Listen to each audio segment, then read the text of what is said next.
App Sleeper. Hello, everybody, and welcome to a very special one-shot actual play. My arm doesn't quite. Oh, that's not a back that I can rest my arm on. Collaboration between Quinns Quest and Jump Over the Age, aka games by Gareth Damian Martin, aka the developer of the award-winning Citizen Sleeper. How's it going, Gareth? I'm just doing a kids' TV wave for some reason, but yes, hello. The people at home watching this can't tell how far away Gareth and I are. I would encourage you to imagine there's like 200 yards between the two of us. It's not true. And joining us today also are my friends. Hello, Rob. Hi, how's it going? Haven't seen you in like a day. It's good. How are you doing? I'm nervous. And Amber. Hello, Amber Booth. How's it going? Going well. I'm getting in on the kids' TV wave. Yeah, we're doing this. So we're going to find out a bit more about you two and your characters in a moment. Gareth. Hi. This is all happening because I blame you first and foremost. Right. So you said you wanted to do an actual play for Citizen Sleeper. Do you want to talk a bit about what you were thinking? Yeah, what was I thinking? What were you thinking? No, so I mean, every anniversary, which this is the second anniversary, so I can only say every anniversary because there's been two of them. We tried to do something fun for Citizen Sleeper, so it's the second anniversary of Citizen Sleeper, and this time around I was like, what about an actual play video podcast thing? Because Citizen Sleeper is such a tabletop-inspired game. Yeah. It is kind of, it draws from Forged in the Dark, from other kind of games like Blades in the Dark, from like stress systems in games, and a big part of its identity is tied to tabletop. And a big part of my identity as a game designer is tied to tabletop. I run games and I've been adapting Citizen Sleeper into a solo module and things like this. So I was totally just like, well, the thing I have never done is an actual play. And I absolutely love actual plays. It's the thing that got me into tabletop games. You're wearing a Friends at the Table shirt right now. It's an Easter egg. And yeah, so that just seemed like a really exciting thing to do. And then I met you, and you were like, I'm doing a thing about RPGs, a YouTube channel. Yeah, and you said to me, are you going to do actual play? And I said, absolutely not. Not interested in doing that at all. But I thought it would, you had your reasons for doing it. And then I thought, honestly, actual play is such a big part of the RPG community that I thought, if nothing else, this would be a really interesting learning experiment. Let's find out. Let's find out. Let's play to find out. The game we are playing today to find out, we are adapting Citizen Sleeper because you can't actually play the rules of the video game in a circumstance like this. We are playing this game, which you could pronounce Cyberpunk. That's not how it's written, though. It's pronounced CBR plus PNK. Let's all have a crack at pronouncing that on 3, 3, 2, 1. Plus, yeah. Yeah, I like pronouncing the plus. I don't want to say plus.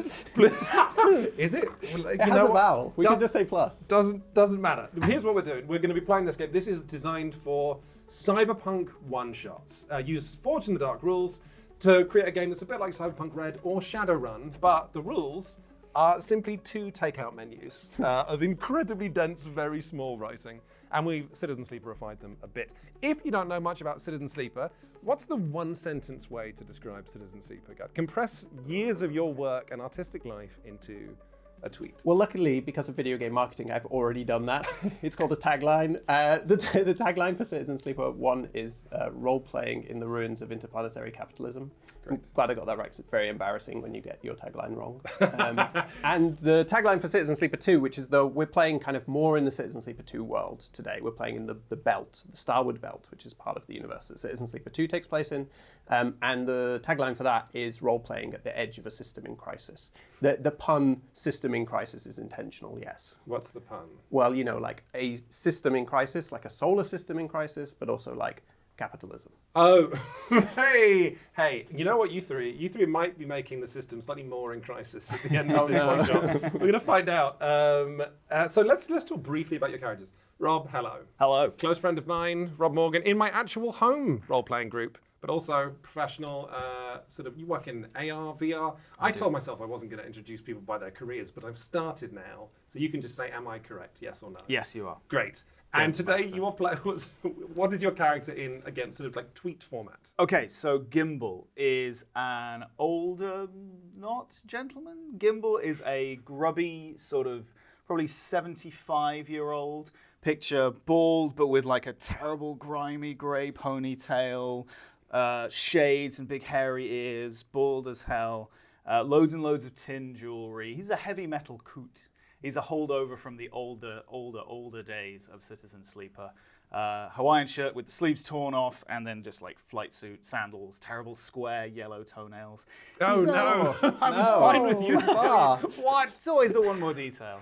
Yep. And he's the face of the operation. I was about to tell the people at home watching this, you have somehow been the face of this like heist-related crew. Listen, he's not user-friendly or very friendly, but he's a user. Okay, no. let's find out more about that. Well, Amber, you are playing Gimble's partner in well, interestingly, We'll if we see. get into, there are no laws in the universe that Gareth has created. But yeah, so you're playing Gimble's colleague. Yeah, partner in legitimate business. I'm playing Piper. She's very much a pilot, but she graduated from kind of joyriding. That's her kind of arc in terms of this very legitimate career. She is also wearing a flight suit that's kind of patched up, but looks decently good for how well worn it is, and has thrown on a canary yellow garish pilot's jacket. Not because it fits, but because it sends a message Great, love of that. how serious she is. And you, as I understand it, have made the choice to not be 60 plus years old. Oh no, I'm like 22. I am ready to get out of this kind of dead end part of the solar system and see the universe. Great, wicked, love that. And Gareth, Yes. your character doesn't know these two when we start playing. That's true, yeah. I'm playing a sleeper who some people call Fluke as a kind of nickname. Yeah, and so sleepers, if you don't know what a sleeper is Tell the people at home. an android with the emulation of a human mind controlling it. And they're basically created by a corporation called SNARP, who use them for work all across the solar system. So they get somebody who's in debt, and they get them to sign a contract that says you can use my mind, and those people go to sleep, hence sleeper. They get put in cryogenic storage because you're not allowed to have two people active at any one time. It's kind of would be against the law in this universe. So you put that person to sleep, you make an emulation of their mind and put it in a robot body. Robot body is going to go off and work off their debt. And one day that person will wake up debt-free. That's the theory anyway. And so I am one of those robot bodies with a kind of partially functioning, in a way, copy of a human. We don't really know how complete it is or how much it works. And I have escaped from the indentured labor situation that got set up in that. And so I am now kind of trying to survive outside of that. And the key thing to know about sleepers is that they have a kind of planned obsolescence. So their bodies are designed to break down when they escape from corporate control, so that they wouldn't be able to do that, because that would cause a whole lot of problems for the corporation. And the only way to stop that is by taking a drug called stabilizer, which keeps their bodies from falling apart. So I'm I'm kind of like a runaway who's always on a quest for this drug to try and keep themselves alive, keep themselves going.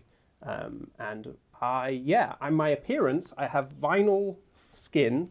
There'll be a nice picture in this video somewhere down there, or so you can see this, because it's hard to describe. But imagine a kind of mask-like robot face, quite human, but maybe simplified. Vinyl skin with different colored sections. Dark eyes with light up irises, almost like little webcams, if you want to be really creepy.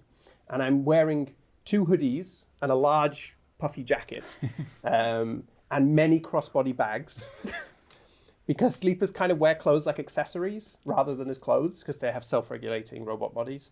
And some very, very, very skinny tapered trousers. So probably some big like Spider-Verse high top shoes. Nice. Somehow on That's the bottom. what Just you that need, contrast. yeah. Yeah. So I think you just imagine like a big kind of like clump of puffer jacket and crossbody bags with 2 little sticks, and there's And a some big head fat poking shoes out and a somewhere. creepy robot head sticking out the top. Yeah, That's me. Sleepers we discovered as we were preparing for this actual play, when you go to roleplay them and you get into the sort of like details, they're much more frightening than they appear in the game. Yes, in the game you mostly see them from the inside because you play as a sleeper, and that's the fun thing today. I think this is like the first time where we've had like protagonists. We're all co-protagonists that are not sleepers, where we have a sleeper and other protagonists that are humans, and so I think that's going to be really fun, I hope. It's going to be interesting, and this is what I wanted to mention as well, because like, so Gareth, when you're making Citizen Sleeper, the sleepers were like somewhat allegorical for your own experience through life, right?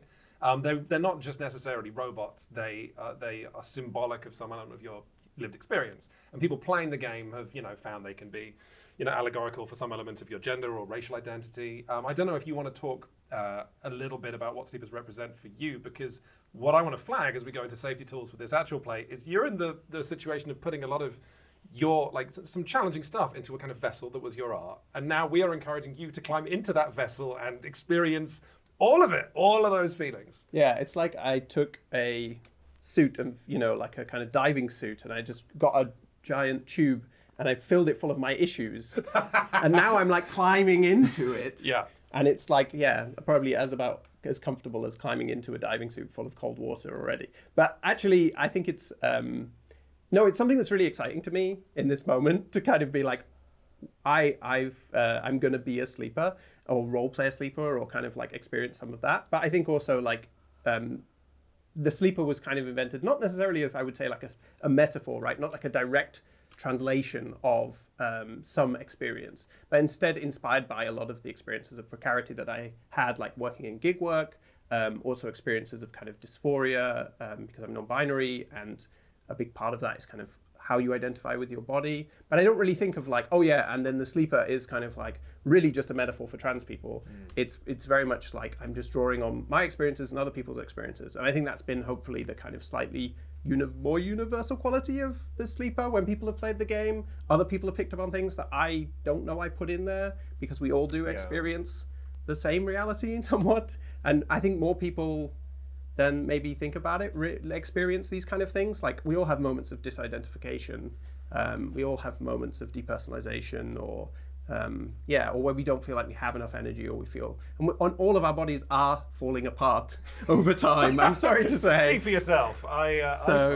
So I feel like being a sleeper is a weird way of trying to make a character who's more human. So we will see. But role playing is a funny, sort of like sometimes icky and sometimes complicated thing, as Rob and I have found out at our home table over and over again every week.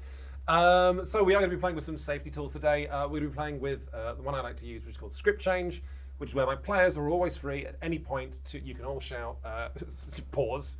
It's going to stop the game. You talk about it. You can shout rewind. We're going to rewind the story so you can make sure whatever we're playing doesn't happen. And you can also say fast forward, which is like, hey, I'm fine with the story going in this direction, but don't need to live it. Don't need to be on camera. I'm going to draw a veil over that. And final thing, Gareth, everything I do, say, or invent in this one shot is canon. That's right? That's correct? I'm going to say that it is canon until it's not. And I will tell you the moment. Maybe you need a foghorn or something. Yeah, I really horn, do. We'll add that in post. I'm just gonna do some kind of gesture. I figure it out. I'll let you know if it happens, but maybe we won't. Maybe we'll just stay in canon, or maybe we'll be immediately out of canon and I won't even bother. This is too good, because I think everything I'm doing can be canon, but let's find out. Goodness me, have we got all of everything's done? Do I have any questions or comments from my players before we begin? No. Who's ready to get sad in space? Yeah. Okay. Please imagine, if you will, nothingness. A freezing expanse of nothing at all that hates humanity and goes on an incomprehensible scale. And then in this grand tapestry of loneliness, I want you to imagine our camera pushing in towards one star, towards the Helion system. And the asteroid belt then, as we push in towards that, an asteroid belt that's spanning an incomprehensible, inhuman scale.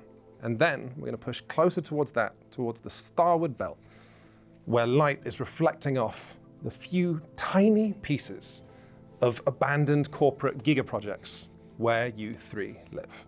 This is the starward belt.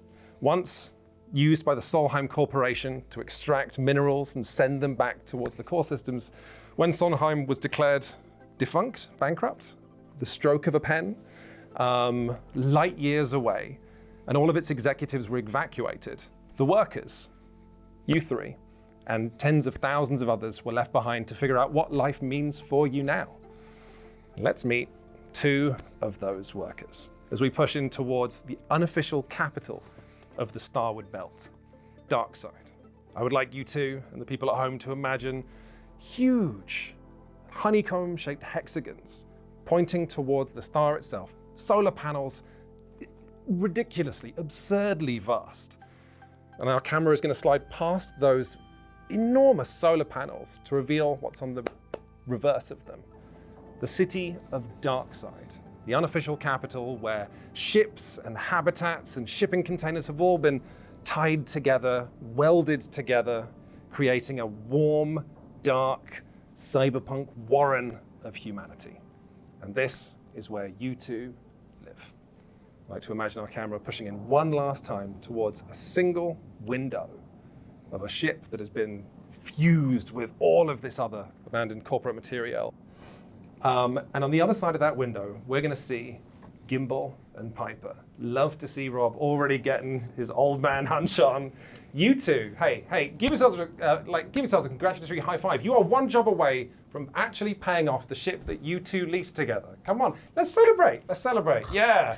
Don't get too excited, you two. You've got one more job that you've got to do. And you are currently in the waiting room for that job right now. It's not quite right to say you're about to take a job for a gang or a criminal organization, because technically there are no laws. They all went away when Solheim collapsed. So what is the difference between a gang and a union and an organization is sort of in the eye of the beholder. But it is fair to say that the Itsubo Corporation perhaps have amassed their power using a little more fear, a little more aggression than some of the other organizations in Darkside. And you are here to see one of their lieutenants, a Lieutenant Daphne, who you two have never met before, but Daphne is even if you haven't met her, people know not to mess with her. She is supposedly, so the rumors go, not above making difficult people disappear. And you are in her waiting room right now. Imagine a dull, dark, scuffed corridor or room that is in 0G with exactly two things in it besides you two. A single love seat that has been removed from some freighter and then attached to the wall, and a huge man, some of the Itsubo muscle. He is leaning against a wall, staring vacantly straight at Piper with a prosthetic arm that looks like it's seen a lot of use, resting on a knife on his hip that looks like it's seen even more use. So there's you two, there's him, there's a seat, and there's a door on the other side of which is supposedly Daphne, and you are waiting to be let in to see if you can get this job. What would our cameras see the two of you doing? Let's start with Piper. I would be floating, and I would be slowly pulling out a snack. And we're talking the crinkliest packaging and the crispiest snack, because I am bored out of my mind and I've forgotten myself. Like these kind of situations, this is Gimbal right here. He's the man who actually gets the job. I'm the person who flies the ship, so I am not used to being in these conditions. And this big guy with his really interesting arm. Yeah, there's a knife there, but I'm just staring straight down the arm, considering taking it apart for something to do. Terrific. Gimbal, what does the camera see you doing? Gimbal is industriously and noisily picking at his toenails while kind of floating. And I think he's probably, like, Gimbal's not that good with zero-G. He didn't grow up in zero-G, unlike a lot of people in this world.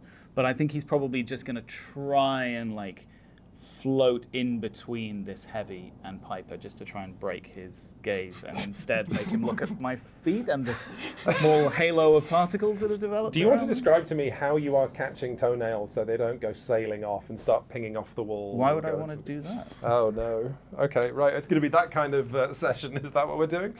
I cannot overstate to you how intimidating this person looks. And as he's sort of like staring directly at Piper, you kind of like float between the two of them and get your. You manage to. Do you want?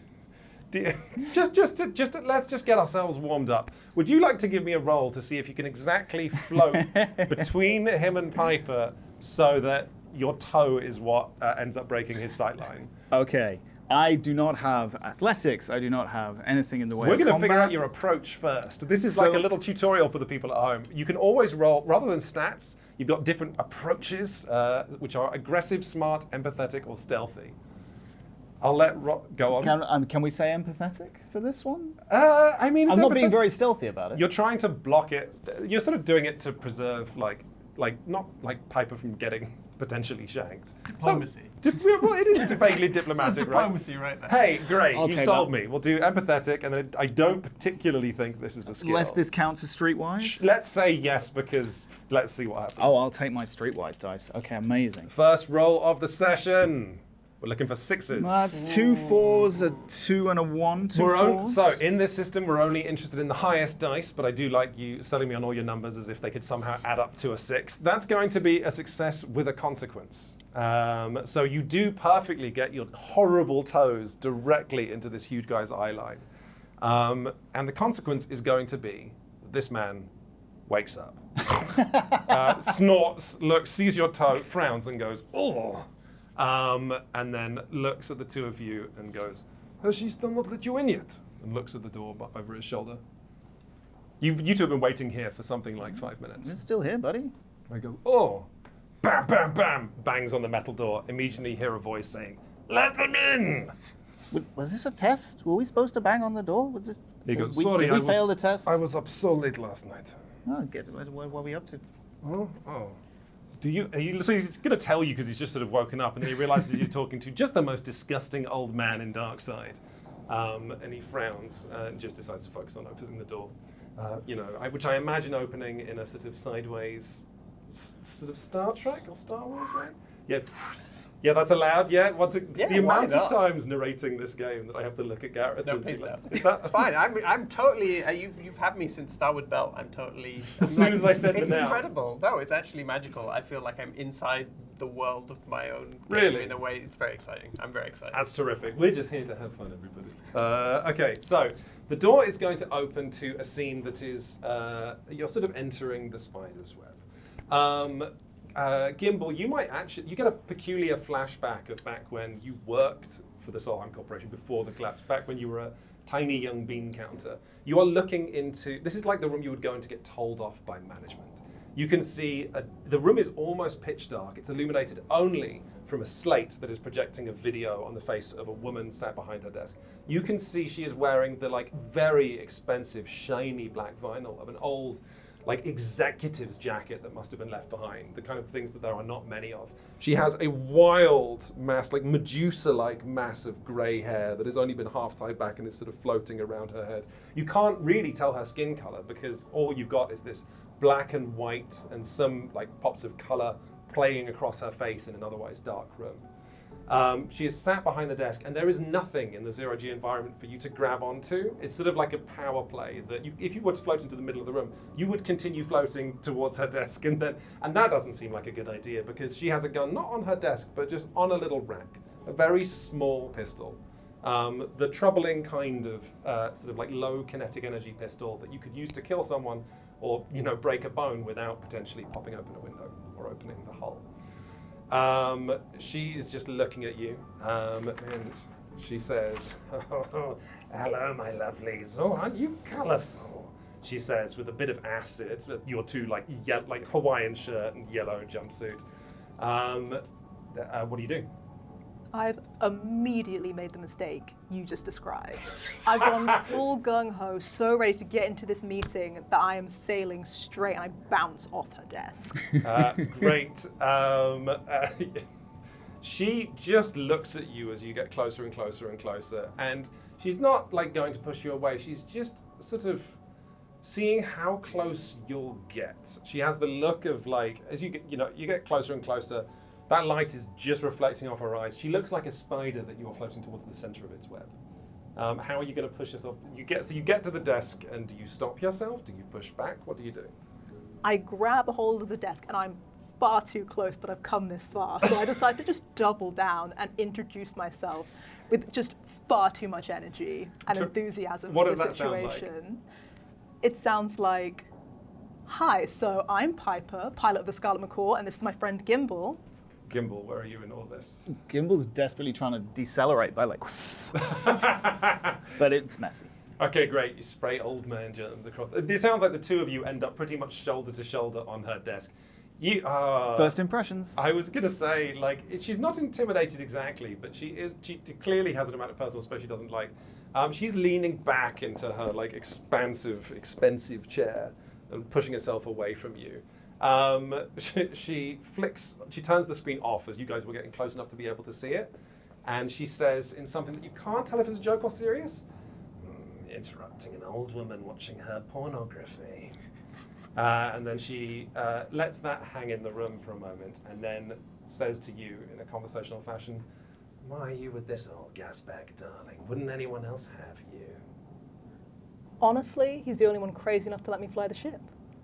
She looks at you and raises an eyebrow. I am pretty crazy, but kid's got talent. You don't underestimate this one, or me, but you know, out of comfort zone. Great. She says, I heard you two were reliable. Oh, best in the business. 100%. Yeah, no, full success rate. I mean, I mean, yeah, bare minimum of 50% success rate guaranteed. Let's call it 55. You know, that's better than a coin flip. She gets Scarlet McCaw. I never should have showed her that picture book. She Flies said- like a dream. She says, you can't be naming it though, can you? Because it's not yours yet. Yet. I mean, almost right. One last job, that's kind of why we're here. Listen, the amount of blood, sweat, and other fluids we have put into that ship, it is ours in everything but the name. She nods and says, well, you'll get this job done then, won't you? Couldn't afford to have it go bad and annoy. I mean, I'm lovely, but the rest of the crew... She lets that hang for a moment. And then she makes a small gesture with an old weathered, not weathered exactly, but certainly like scrawny hand, and gestures for you two to give her some space and go back against the wall. She says, listen, remember about a year ago those shipments of chili peppers began showing up in Darkside? You two do know it was a big deal because the spice levels on prepackaged food were not an enormous amount, but we're talking like real shit-kicking, like powerful chili peppers began showing up. I remember the impact they had on my bathroom time. How do you two both feel? Piper just scrunching up her face. Piper remembers too. She is at ground zero for that. It's a bad scene. Wow. Yeah. I okay. could see you committing to the bit. She says, yes, well, you'll remember the merchants that came in that sold them, all sworn to secrecy and charging extortionate prices as if they were delivering medicine and not bloody fruit and veg. Well, your old woman here solved a bit of a mystery. Turns out they were buying them from a station that was getting awful cute with it. Station called Mousehole, far away. Got a bunch of agricultural stacks working that haven't been working for years. But they've got this idea, this community in Mousehole, that they don't live in the same society as you and me.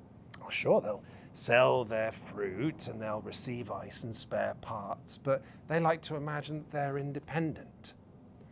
Awfully rude, if you ask me.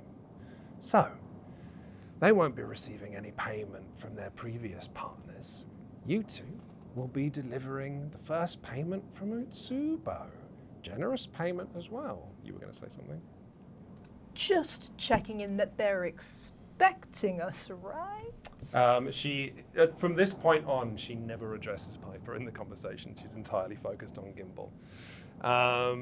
She says, now you understand that them not accepting their first payment from Utsubo is not an option. You realize that what you have signed up to is the gangster equivalent of taking $100 and pressing it into someone's hand so that they owe you a favor from then on. Gimbal falling quiet for a second there causes a kind of hardening of the eyes of Daphne. And she looks at you, and there's much more aggression in her body language now. And she says, you do know this job required an operator. That's to open the docking bay doors if they decide to not let you in. You're going to get on, deliver the package no matter what, and get out. Don't care how. You do have an operator, don't you? You do. So out of character, you do have an operator planned up for this job. You did know you need an operator. You got something for me there, Piper? Oh no, I would just like to think that Gimbal told me this is also simple, in and out, easy job, and I'm very much slowly having it dawn on me that, oh no, this is a terrible idea, and I think I want out, but already it's too late. I love this, and I like the idea as well that you two know you're one job away, but there is docking fees and maintenance fees of the ship and your own food and board, so you haven't been able to get a job for a little while. Maybe Gimbal has agreed to have you taken on a job that you wouldn't maybe ordinarily do because come on, we're one job away. Once the ship is ours, we'll have so much more freedom. Does that work for you, Rob? Works for me. Great. I would like you two to both tell me, but just come up with now, what rough kind of person is the operator you had lined up for this job? If you were to just whip up an NPC from nothing. Oh, I like to think it's like your friend Jerry. Yeah, from the old days. From the old days. From the old country. Who I've never met, but full of stories about you and Jerry getting up to God knows what. Nothing about being an operator at any point in that long and storied history. Yeah, you're like, yeah, Jerry's an operator. Well, Jerry, the person that you're drinking stories about, Jerry? Yeah, Jerry is differently antisocial to Gimbal, I think, but equally so, and has technically plugged into and explored the Dataverse, but not recently or well. I would love for you to expand just a little bit more on in what way is he differently antisocial to Gimbal? Jerry is, well, for a start, Gimbal's all about metal, and Jerry enjoys ska punk. And some people, if it weren't for headphones, they just couldn't be friends. Rob, stop narrating ska into my RPGs challenge. This is not the first time that Rob has put a number of ska. I don't like ska. But and it's not the first time I've seen you make that face. I hate everything about this. Okay, right, we're going to end that scene right there, and we are going to show our third character, Fluke. Howdy. So we talked a little bit about how you would be brought into this story. Where would you like to paint the scene of where the camera sees Fluke? Sure. Yeah. I mean, I think we see Fluke kind of, I want to say, perching on the kind of, perching on the edge of a stack of containers. And in Darkside, pretty much everything is a stack of containers. But this is a kind of an unlit, really just shipping cargo stack of containers. Maybe 5, 6, 7 shipping containers tall. And this is inside a kind of vast covered section of Darkside. So he's, Fluke is not kind of on the outside, but in the inside of this vast covered area where there are all kinds of shipping containers elsewhere. But all those ones have holes cut in them. And they have people in them cooking food, or they have, scrap arranged behind them. And there's a constant milling of people, and there's kind of awnings and things. And I think we kind of see Fluke in darkness, really, but silhouetted against this kind of buzzing market of traders. And I think, as the camera gets closer to Fluke, we kind of see the kind of vinyl skin and the kind of strange, imagine inverted eyes. So the sclera, the white part, is black, and the irises are pale and bright and light up like little ring lights. And you described to me that the vinyl skin of a sleeper actually has some give to it. You described it while we were prepping for this as dance mat material. Yeah, I'd say that. Or I don't know if you ever, this is a random thing, but if you'd ever touched a big snake, you always think that snakes are going to be quite hard and scaly, but snakes are quite soft and soft. pliant. They're weirdly pliant. They're like leather sofas, and so I think it's a bit leather sofa skin. And I think the other thing we see is that actually, as the camera gets closer, we see that Fluke's hands are on the side, perched on this thing, and are just clawed into the. I was going to say, the side. What might we see that show Fluke is a bit down on their luck? Yeah, I mean, I think it's the intensity of the position. I think that Fluke is kind of locked in place, just kind of perhaps even just feeling some kind of tension or strangeness, some strange facility of their frame, the sleeper's body, some kind of error or glitch that forces them to kind of lock up for a moment and grip into, and then that passes. Great. Yeah. Okay, and then sleeper. I think it's time for you to sleep. Yeah, so I think, in that moment, after the tension of that kind of glitch, the sign that this sleeper's body is decaying, is falling apart, and it may be quite advanced in that process, I think we see Fluke's eyes just kind of eyelids grow heavy and heavy and heavy, and then shut. And what happens in the darkness when I close my eyes? When you close your eyes for a moment, it's, I think, or how I imagine it, is when you fall asleep in real life, you have that moment of just like nothingness taking you. And I imagine that you feel that just for too small of a moment, like sleepers are denied even true peace, before immediately you begin connecting to the barrage of noise and signals that are around you. Like, I imagine it as like a riot of overlapping kind of spheres of signals with not necessarily color and not necessarily space particularly, but in this halfway house between dreams and wireless network infrastructure. You find you're able to travel or pull on threads, and I guess your mind would imagine this as like you still having a body, not necessarily moving, but in the way that in dreams, the line between flying or just apparating into spaces can get blurry. I imagine that you're free in this unconscious dreamscape to travel the network of the station. Yeah, 100%, because sleepers are, for the people at home, sleepers are a kind of medium between the digital and the physical. They are, because they're an emulated mind being run inside a kind of computer brain, then they're closer to this network world than anyone else. And this network world is so much more ornate and complex in the Helion system, where multiple technologies have been kind of like smashed together and glued together and fallen apart and been rebuilt. And so it's just the most insane intellecting kind of, it's like a river rapids of information. Yeah, I imagine if Erlen's Eye is like, from Citizen Sleeper 1, is kind of like a straightforward piece of infrastructure, that this is like a jungle, because if all of this hardware has been mashed together. Yeah, and I think in this jungle that I enter into when I close my eyes, in this kind of network of nodes and data, I'm looking for somebody. Mm-hmm. I'm looking for Jerry. Oh no! Oh, Jerry, you didn't Typing on my imaginary computer. What? A moment ago, Hit Jerry search. didn't exist, and now Jerry's going to have a bad day. Okay, that's going to be a roll. So we are choosing to interpret the sleeper being able to access what's the accurate word? I usually say data cloud. Great. And so let's say that. Okay, so within the rules of Cyberpunk, I'm just going to call it Cyberpunk from now on. It's the last time you'll get me saying that. If you want to use one of your character's augmentations, that's going to mark a stress.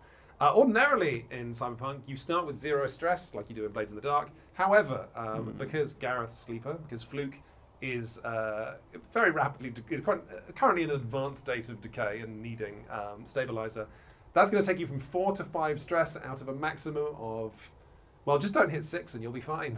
Yeah, when I hit 6, I'll be glitched. Yes. Truly glitched. Lots of fun. We'll leave that for when or if it happens. Maybe my players won't be stressed. Maybe I'll be fine.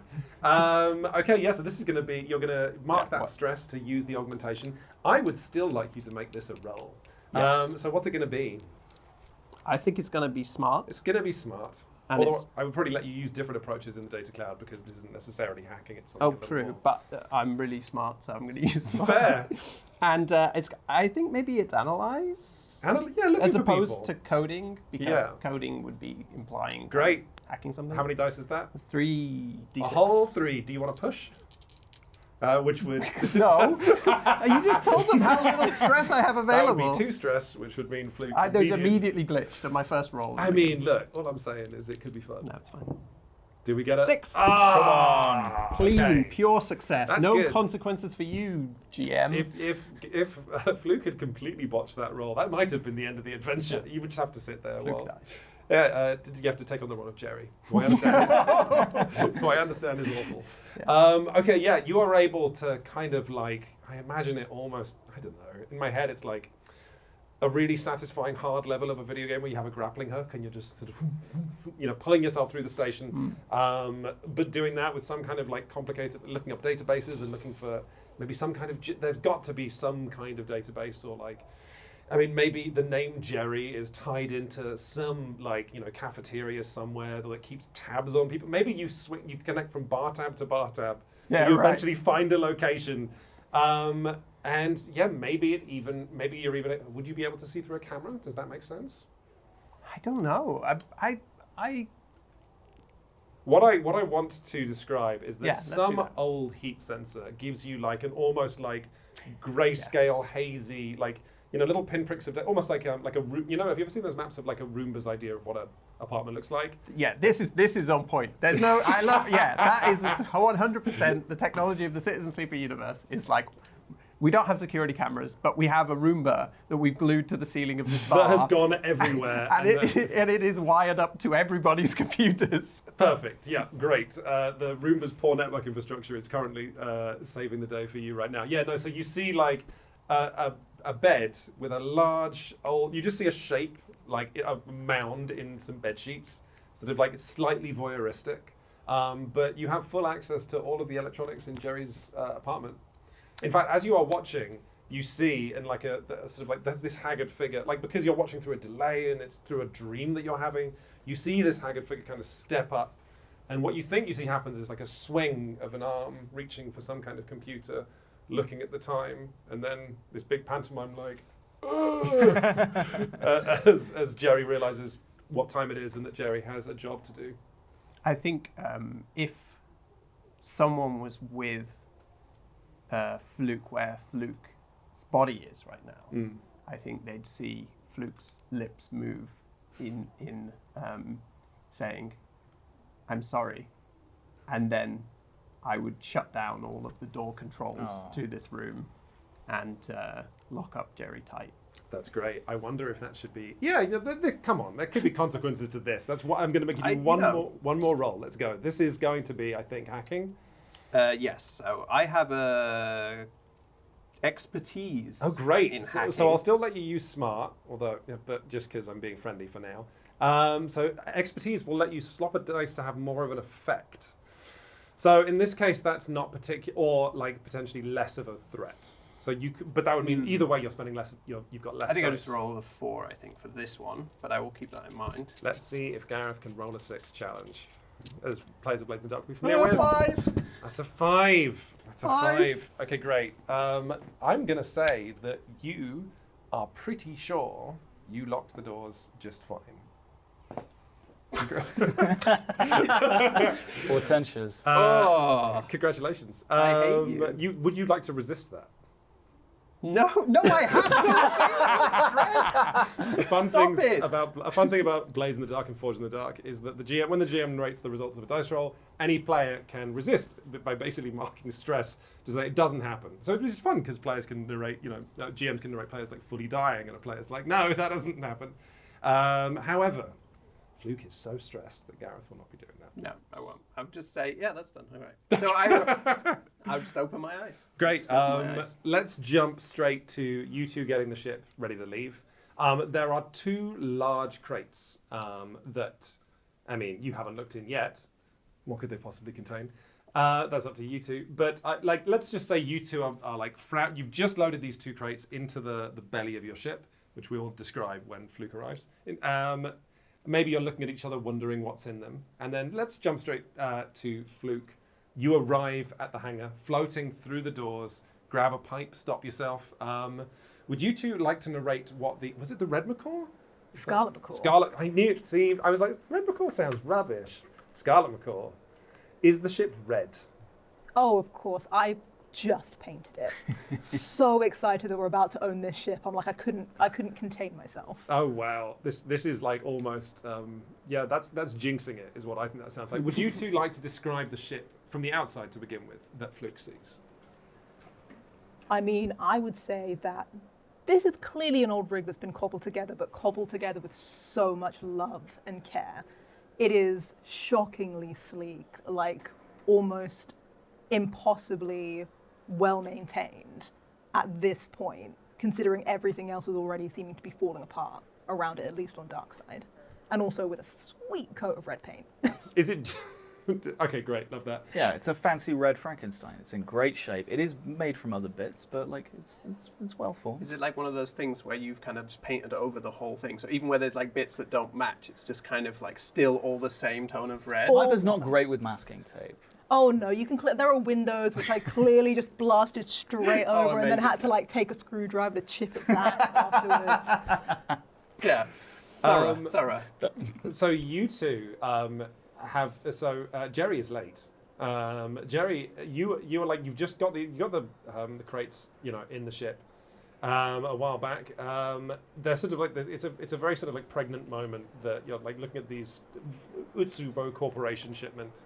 It's like it doesn't feel great waiting for Jerry because there is an element of all of this that feels more illicit. When suddenly a sleeper walks through the door. And have either of you ever seen a sleeper before? No, but I am instantly fascinated. Okay, great. Your heart catches it because you're interested in robotics and stuff, right? Oh, on the McCaw is a whole host of just little guys that There I've just are. collected throughout. Should we Life Wonders. introduce one of them now? I think you walk in and see these two. Like there's a sort of like pin drop. Not that pin, do anything if you drop it in 0G. Yeah, it's fine. you But I'm just float walking, there? so what does it matter? Were you walking? Apparently. Oh no! We had a joke that because would you like to explain how difficult writing Yeah. Citizen Sleeper 2 is entirely 0G, right? It is, yeah, I mean, we have no magic gravity in the Citizen Sleeper universe, only like big spinning wheels of gravity and things like that. So, yeah, the main thing is that you don't have any gravity in Citizen Sleeper 2 at all, ever. And that means that you can't have people walk into rooms, you can't have people run away, stride in, stomp their feet when you're writing it. You've got to say, like, kick off, drift, glide, push off. Okay, let's enable something that I did suggest, but I feel like I should be honest, and so I'm the first person to have goofed that. Every time any one of us, this is what we've agreed. The person who buys the drinks after this shoot is over will be the person who has done the most errors in narration relating to gravity.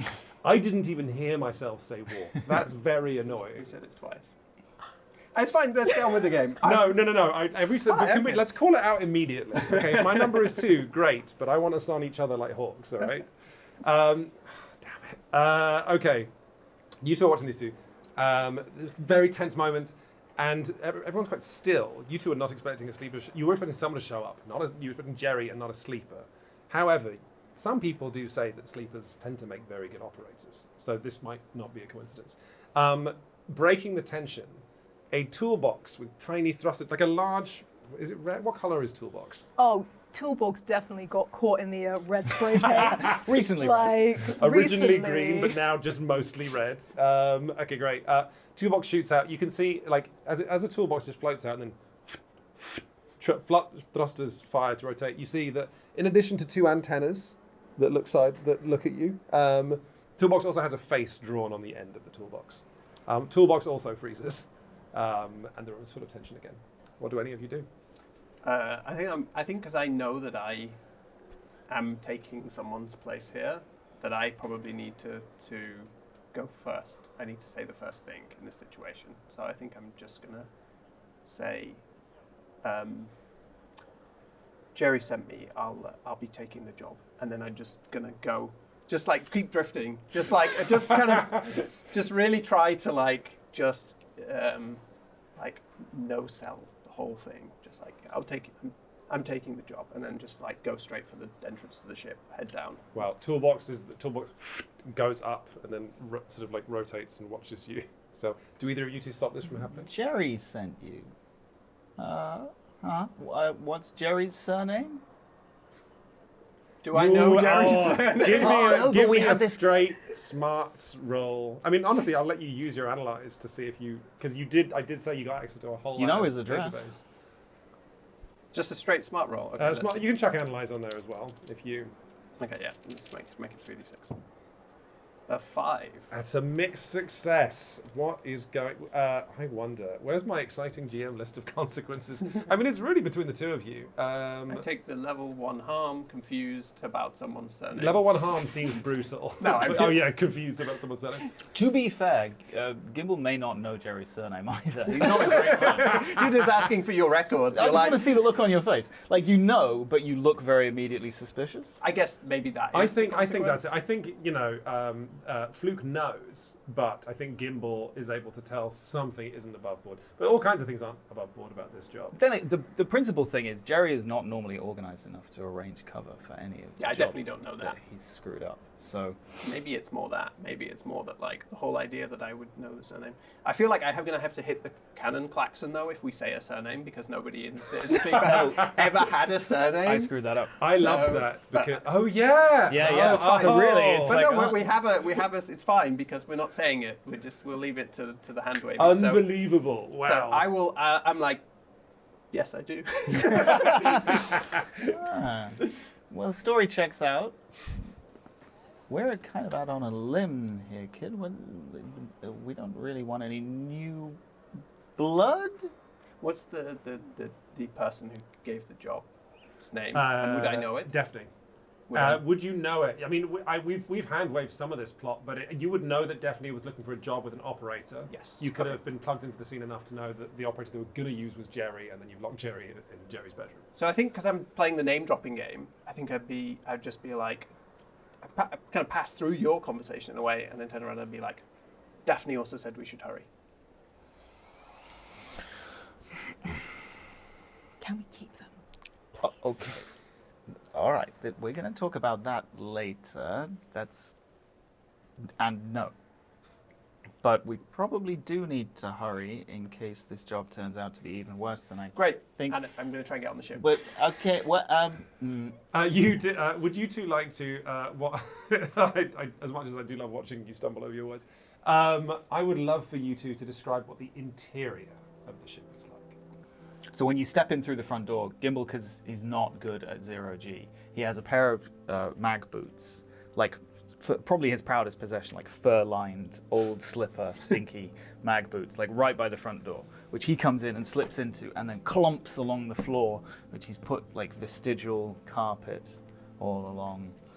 And then it's pretty cramped, like it's not big, right? Yeah, it's cozy. Like, it's very homey. Clearly, we're making the absolute most Yeah, out the of carpet every on the floor is a single. detail that I don't often see in my sci-fi, and I'm here for it. But it's like a tapestry of old scraps of carpet. Oh, Like, yeah. It's a labor Wow. of love, that thing. That's great. Oh yeah, and where kind of Gimbal has really taken root in all of the floor, Piper's gone for the ceiling.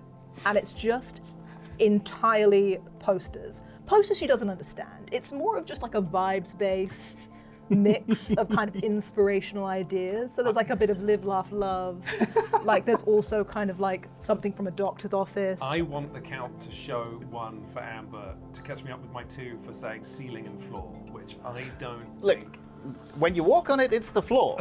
And then that makes what's Half a up there point. the ceiling. Amber has half a point. So because Rob also said when you step in, but then Rob immediately said mag boots. So, and I want to just also want to contextualize mag boots to the Citizen Sleep universe because we spoke about this, which is that like when you're born in zero-G and you're confident in it, you could just like fly around and it's like so easy. So somebody who wears mag boots, it's like someone coming to the public pool with lead boots and just jumping in and doing like laps at the bottom of the pool while everyone's swimming above. It's That's how like Gimbal what does is it. wrong with them? Yeah, which is Gimbal's Great, vibe, I okay, guess. So. perfect. But I think on entering this kind of, I think my initial response would be that it's kind of, I guess, deep down there would be some sense of like, oh, this is kind of like homely, and these people seem kind of like soft. And I guess part of me is split between I can take advantage of that and that's nice. But at the same time, I think when my feet, touch the carpet, and then I kind of like shrink away and then I touch the ceiling and it's like paper, I think I would just kind of like try to keep equidistant from these two things. 'Cause I think it's both the feeling that I'm like, that it's unsettling to me, I think, but also that it's like, more that it's just like too intimate. It's like, I connect those two things immediately to these two different people. And I'm like, am I allowed to touch this? Is this, I think like it's part of the kind of like slight social dysfunction of a sleeper, just inherently someone who spent a long time like just working with other sleepers in a horrible kind of asteroid base somewhere, and you know, okay, has escaped for a while, but even then it's just kind of like not really that comfortable with kind of people all the time, especially because the sleeper's never really sure if, you know, a person might turn out to just immediately kind of isolate them or treat them strangely, or so I think always Fluke is kind of looking out for that moment that might happen with somebody where they might just be like, oh, but you're a robot. Yeah. At that, as you're sort of like experiencing this moment of like this trauma that's been carried through your entire life, you feel a clunk in the small of your back, and it is Toolbox who some element of like of their protocol, of its protocol, is thinking this is a loading problem or that you are free floating in space, and it's just the little jets are pushing you deeper into the ship, and once you get into a kind of like almost like a common room area, you can see a very old sofa, which is like, you know, not necessarily just a sofa like we know it, but probably somewhat like it's got probably a third side to it, so you can like a snug. That's the word I'm looking for. What else might we see in the kind of common room? I mean, area? Gimble's going to try and call off Toolbox. Not that Toolbox does anything that Gimble says, but like, okay, they're not cargo. Like, what? All right, well, give them the tour. Fine. I don't know, what else is there? Like, probably a chess set for Gimble, but one that's like really gnawed and just... you can't find a lot of people to play with him. No one wants to touch your gnawed chess pieces. No. And like a really, really old armchair that again has been bolted to the floor with straps. And I think definitely more of Piper's snacks kind of like floating out of the galley. Like clearly she's like locked and loaded for this to be, you know, like a big excursion. So she's stocked up. Great. We got the flatbread snacks. We got some kind of ancient burrito that has been frozen for 50 years. We got the seaweed. Fans of the seaweed. I probably also, as you were in this like somewhat bucolic scene, you see another of Piper's robots, a compact size kind of butterfly thing is like making wing gestures because there's. Oh, I guess there is. Here's a question. Does a butterfly work in 0G? If there's atmosphere, it can still push against the air, right? Sort of resistance. Yeah, Yes. so I imagine it's just sort of like... Probably like steer, it's batting not like having... Might even have Yeah. some little... Wings could just be for effect. Yeah, it could even have some kind of... But some, you say, like you've entered a kind of... I mean, butterfly maybe house. that's what I could... You know, I think initially I'm quite kind of like, what is this place? Like... It's like when you walk into someone's house and there's like you've brought a bottle of wine, but there's something on every surface, and so so that's I think I'd just come in and kind of I'm looking for somewhere to kind of like hide, basically, because I think my whole angle here is just to be like, okay, I really don't want to. Like I didn't want to have to do this, but I need to do this because I need the job, I need to get paid. Yeah. So I want to like I'm shying away from everything. So I think I. Kind of like showing away, but I think the butterfly probably catches my eye. What's the butterfly called? Oh, Flutter. And Flutter doesn't really have a function, but Flutter brings immaculate vibes to the space. Is that what you say? Oh, As yeah, I'm looking at Flutter. As you're staring at this like majestic but slightly odd metallic butterfly, I just kind of float up behind you real slow and go, great vibes. Like, absolutely. When Gimble is playing his heavy metal, Flutter really calms the space down. Piper is really quite close to you. I know, it's true. I dare say though that you're noticing that Piper is looking at the parts of your body that aren't exposed by the kind of like multiple overlapping layers of clothes that have been strapped to you by 2 bags. And I kind of, while still very much kind of inconspicuously side-eye you, go, so Sleeper, what brings you to the Scarlet Macaw? I mean, Jerry, I said, you know. Yeah, Jerry, of course. He told me there was a job, and you know, I can do the job, so I'm just here to do the job, right? And like, how do you do the job though? Not to be rude or anything, but I mean, you're basically the most amazing piece of technology I've ever seen on Darkside. I think that's the spark of kind of like, is this the moment of which someone gets weird about the fact that I'm a robot? So I think at that, like, Fluke is just like, yeah, and I think just kind of like with a with a toe, just toes at some piece of the furniture in order to drift. And then once there's enough distance, just kind of turns and I'm going to go for the armchair and just kind of like try to settle on the armchair and try to then. And I was saying I was wearing like multiple hoodies, so I'm going to put one of my multiple hoods that I'm wearing and just kind of very much like teenager on the sofa. And I think what I'll do is I'll take out of one of my crossbody bags, I will take out a little like wrench thing. And there's this thing that happens in Zero G. I've seen it because I was watching videos about the ISS, where you spin like a T-shaped wrench and it kind of like spins like this, and then it like flips and then spins and then flips. And then you need to share this video with me. But momentum is creepy. It's weird. It's like some weird overbalance thing, but I think I just do that and I'm just watching it. But I think it's very much like it's that attention where it's like I'm not really watching it, but it being there is like allowing me to have my attention. As you are, like focusing on this thing to avoid the awkwardness of kind of being in someone's very private personal space and then them also being in your private personal space. Toolbox sort of like comes into your peripheral vision, having opened the side where all the tools are, and just collects the tool that you had floating in space, and then closes. And can I just like you grab? Yeah, you can pull it back. Yeah, slide out the door. Okay. The two antennas go like. But like affectionately. You pat it, but as you push it away, it gets actually, maybe it goes flat with what's angry? Is that angry? Was it angry? I don't know. No. I think you being affectionate. I think it'd be. Maybe I can. Maybe what I do is I pull it back. And then I put it back. No, I tell you what. What I do is I take it out and I take another thing, just a screw, out of my bag, and I put it in the drawer and I close it and then I give it the pack. Okay, great. It sort of like sails off contentedly, like. I think I'm quite pleased to be interacting with a robot because not just like a robot, but like a little droid, because I just know that like it's not going to be weird with me, and also like I just know like this interaction could be fluid. Like I know you want the tool, you can't have the tool. It's completely physical. They don't have to say anything. I think for Fluke, that's like a really comfortable space. That's great. Gimbal, you notice, you're sort of like, getting the ship ready to leave. You're closing the doors. You're doing pre-flight checks. But you could, certainly you spend all your time around Piper, so you can probably what would you say?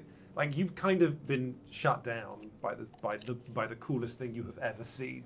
How is Piper feeling in this moment, and can Gimbal tell? I think I've definitely got that feeling of I've put my foot in this. Like someone so cool, probably the coolest person I've ever seen, has just floated into my ship, and the first thing I've done is offend them. So I'm still like kind of watching the scene, just kind of floating there and trying to figure out, is it more awkward if I slowly float away, or if I should I stay here? Is Toolbox being annoying? Like having a little bit of like a social malfunction. I don't know what the best way to go is. Toolbox is like, in you sort of like petting it, Toolbox has now got the idea that this is something that is supposed to happen. So it keeps like going back to floating towards you, and then you can kind of push it away or help it go, and then it'll do a big loop and come back towards you. Kind of like you can't tell if it was a dog, you can't tell if the dog is doing this for you or you're doing this for the dog, but it's like a contented sort of like figure eight that is happening in the ship. Yeah. Gimbal would never in a million years admit that he spotted immediately that Piper was kind of hurt and feeling weird. How do you feel about having a sleeper, an android with a human emulation consciousness? Gimbal is suspicious of things that he doesn't understand, but at least he knows that about himself, I think. But at this point, like, this job has got to go right, and it's already basically been set up wrong. So this is one other unpredictable element that we didn't really need. So I think Gimbal wants to try and assess the situation. So I think he'll probably tell Piper, like, okay, go and get her warmed up. I'm gonna do the mission briefing like we always do before our missions. We need to brief our new colleague. Yeah, the mission briefing. I'll go hit the autopilot and kick the thrusters, and then I just absolutely yeet myself towards the cockpit, just gone. Disappear, like launches up at unbelievable speed. Huge quantity of momentum launches into the cockpit. Gimbal, you are alone with Fluke. Fluke, you are very aware that it's like, oh good, they're going to start the ship. Oh no, the other one's here. Yeah. You know, that's my chair. You could probably tell because of the... Can I use it? Smell? Do you do smell? Yes, you can. Do you need a power socket? How does it work? Can I use the chair? Yes. You're welcome aboard our ship. Do you have any other questions? You Great. So a 1/6 cut of the job for you then, huh? Unless you want to negotiate. Not feeling chatty? I think Fluke, that's enough to pull Fluke's kind of like pull string, and I think Fluke just meets your eye and is like, I'm here to get paid. Aren't we all? I'm not here to be analyzed. I'm not here to answer your questions about whether I need a power socket. Fair enough. Are we going to get paid? Always. Then we're all right. Sure, we're all right. Funny thing, no, this is not a question. Just listen to an old man's ramblings for a minute. We're pretty desperate to get this job. I'm sure you wouldn't know anything about that. That's why I had to call in my friend Jerry, who's not really my friend anymore. Guy's not very hot on sleepers. He's really kind of anti. We had to stop hanging out. Suddenly here you show up. Just when we need a skilled operator? Must be your lucky day. I haven't had a lucky day in 60 years, kid. Can you do the job? I can do better than Jerry can. That, I have no doubt. Then we're good. Let's do a real quick scene before you begin your journey of you two arriving in the cockpit together, of you joining Piper in the cockpit, Gimbal. What might that conversation look like? For you really needing this job to work out and putting the ship in somewhat danger, and then Piper having the most exciting thing she's ever seen and not been able to get near it. Gimbal lives for shutting Piper down, like superficially, but actually he really hates when other people try and crush her spirit. So, I don't know, I think he'd probably like want to check in, but also be like, our friend's not a chatty type. And I'm kind of just, fiddling with things, flicking on switches. I was about to say, checking the rear view mirror. We have one of those. It doesn't work, but I've put some fuzzy dice on it. Oh, great, Again, yeah. just for the good luck and for the vibes. Love it. And I look at you and I say, hey, I know that I kind of messed that up, but I feel like all I need is a second chance. And it'll all work out. I got a great feeling about this. I feel like that sleeper is going to be exactly what we need to pull this job off. It feels like fate, right? Fate? You believe in fate, right? I believe it. How wrong could this possibly go? Like we said before, 50-50 chances. I hate it when you say that. I think they'll warm up to you. It'll be fine. Second impressions are better than first impressions. Kid, take it from an old man. Hey, and I mean, after all, it's only a day away. How much could we get on each other's nerves? And by day, I mean cycle. Boom! Sorry, everyone. That's the power of intellectual property, that is. Wow. Look, it's one cycle away. We know that. That's the important detail. I would like for you all to think about whether, on an uneventful trip, things are going to get hairy when you get there because you have a package that you have to deliver that a station potentially really doesn't want. It's kind of like a reverse heist, if you will. I want to know if any of you folks would like to do scenes or any conversations you'd like to have among each other before things get hairy. Well, I think when one of you, if either of you comes out of the cockpit at any point, I am no longer in the chair. I think I float out looking for snacks, obviously. I'm hungry, girls gotta eat. And I drift past and notice that you're not in the seat, but also I can't find any of my Android gang. Flutter, Right. MIA, Toolbox, my right-hand guy. Haven't seen him for hours. Is there any more members? I need a member. I need an additional little guy. Give me an additional little the third guy. amigo. Yeah, Screamer, the classic. Screamer! Screamer, the clearly something that Piper just kind of found as part of some much bigger security system, but is now kind of just augmented itself into almost like a little crab that's just a big warning light with little legs. Wow, like from like an old mining vessel or something. Like Yeah. we used to. Okay, great. Like a siren almost. Okay, so when you go on your quest for snacks, as you enter the galley or whatever this ship has, the place where the snacks are, I think you find Fluke like floating back, kind of legs crossed at the ankles in the air, shorn of maybe down to one hoodie, in relaxed mode. One crossbody bag, one hoodie. The other one's just kind of floating, zero G like in the air. And Screamer is like attached by the crab claws to the ceiling, and I'm just bouncing. What's your snack? What's your snack of choice?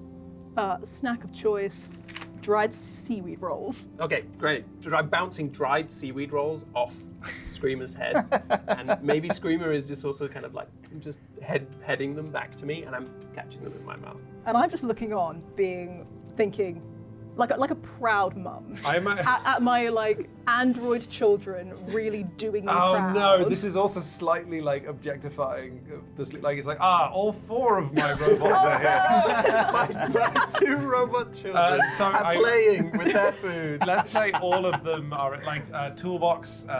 Toolbox. Oh god, everyone's there. Has wedged It's the whole himself gang. into like a cabinet, and like because Toolbox is quite happy. Is it like a around. tennis match? Like the 2 others are just like. Oh, it's just, yes. Looking back, your Toolbox is just like rotating. Toolbox can take in the whole scene, but yeah, then Flutter is just like rotating, but slightly in space, watching this happen. It's a beautiful tapestry that you're about to ruin by saying something awkward. I can tell. What do you say? After great consideration, I say, so Sleeper, can I get you anything? Kind of just gesturing vaguely to the cornucopia of floating snacks. I think just these are pretty good. I'm so glad you like them. They're my favorite. I spent the entirety of our last mission's payout on them, and I think that was a great choice. I think I then I'm still floating there because clearly I have 1,000,001 questions. And I'm I think I can slowly feel them. I can feel them go filling through. the air. I think I pick what I think is maybe the safest question, which is, so Sleeper, where are you from? I think Fluke is totally taken aback by that question because I don't think anybody ever asks Fluke questions like that. I think that's actually like the question that Fluke wasn't expecting. Fluke was expecting like, do you have a stomach? Do you have toes? Where's just any question you might ask a robot. So I think Fluke is just kind of like, maybe even chokes a little bit on a seaweed roll, and then it's just kind of like, I don't really know. No one's ever really asked me that before.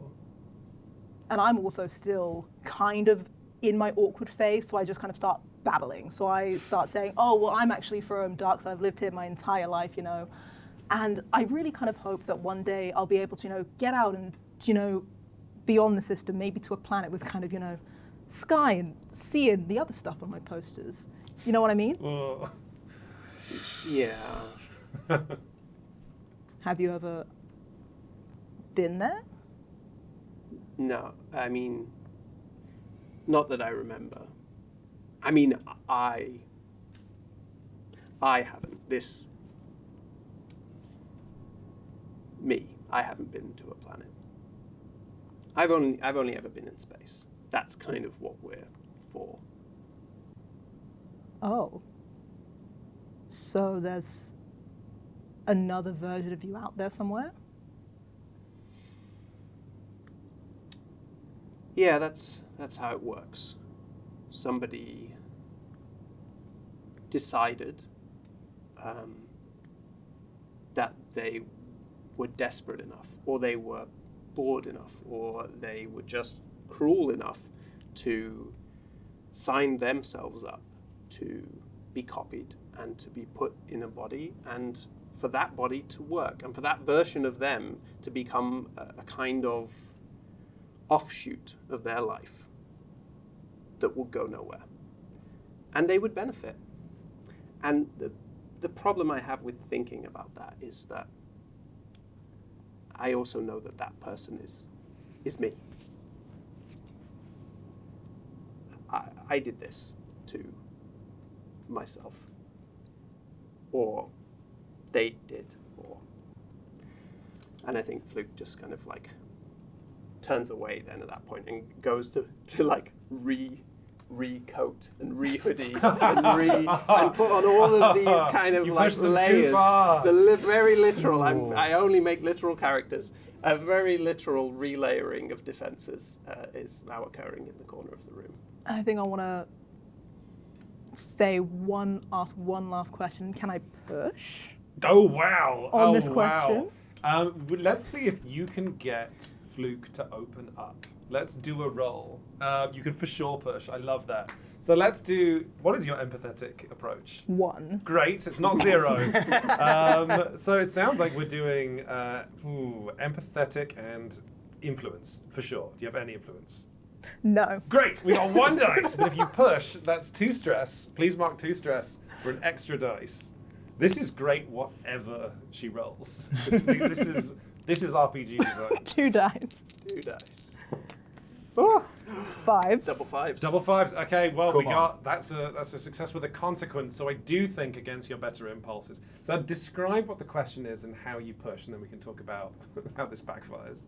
So, as the sleeper is reassembling their defenses, I ask, so sleeper, do you have a name?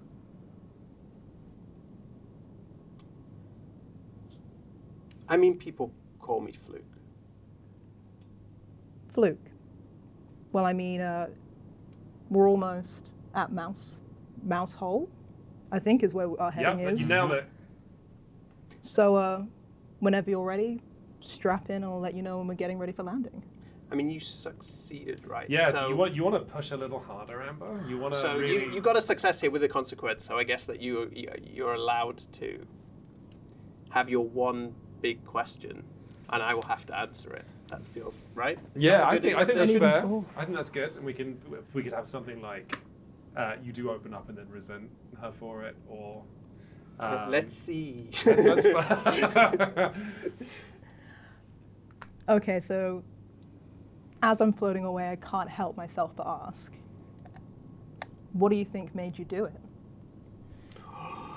Oh, okay.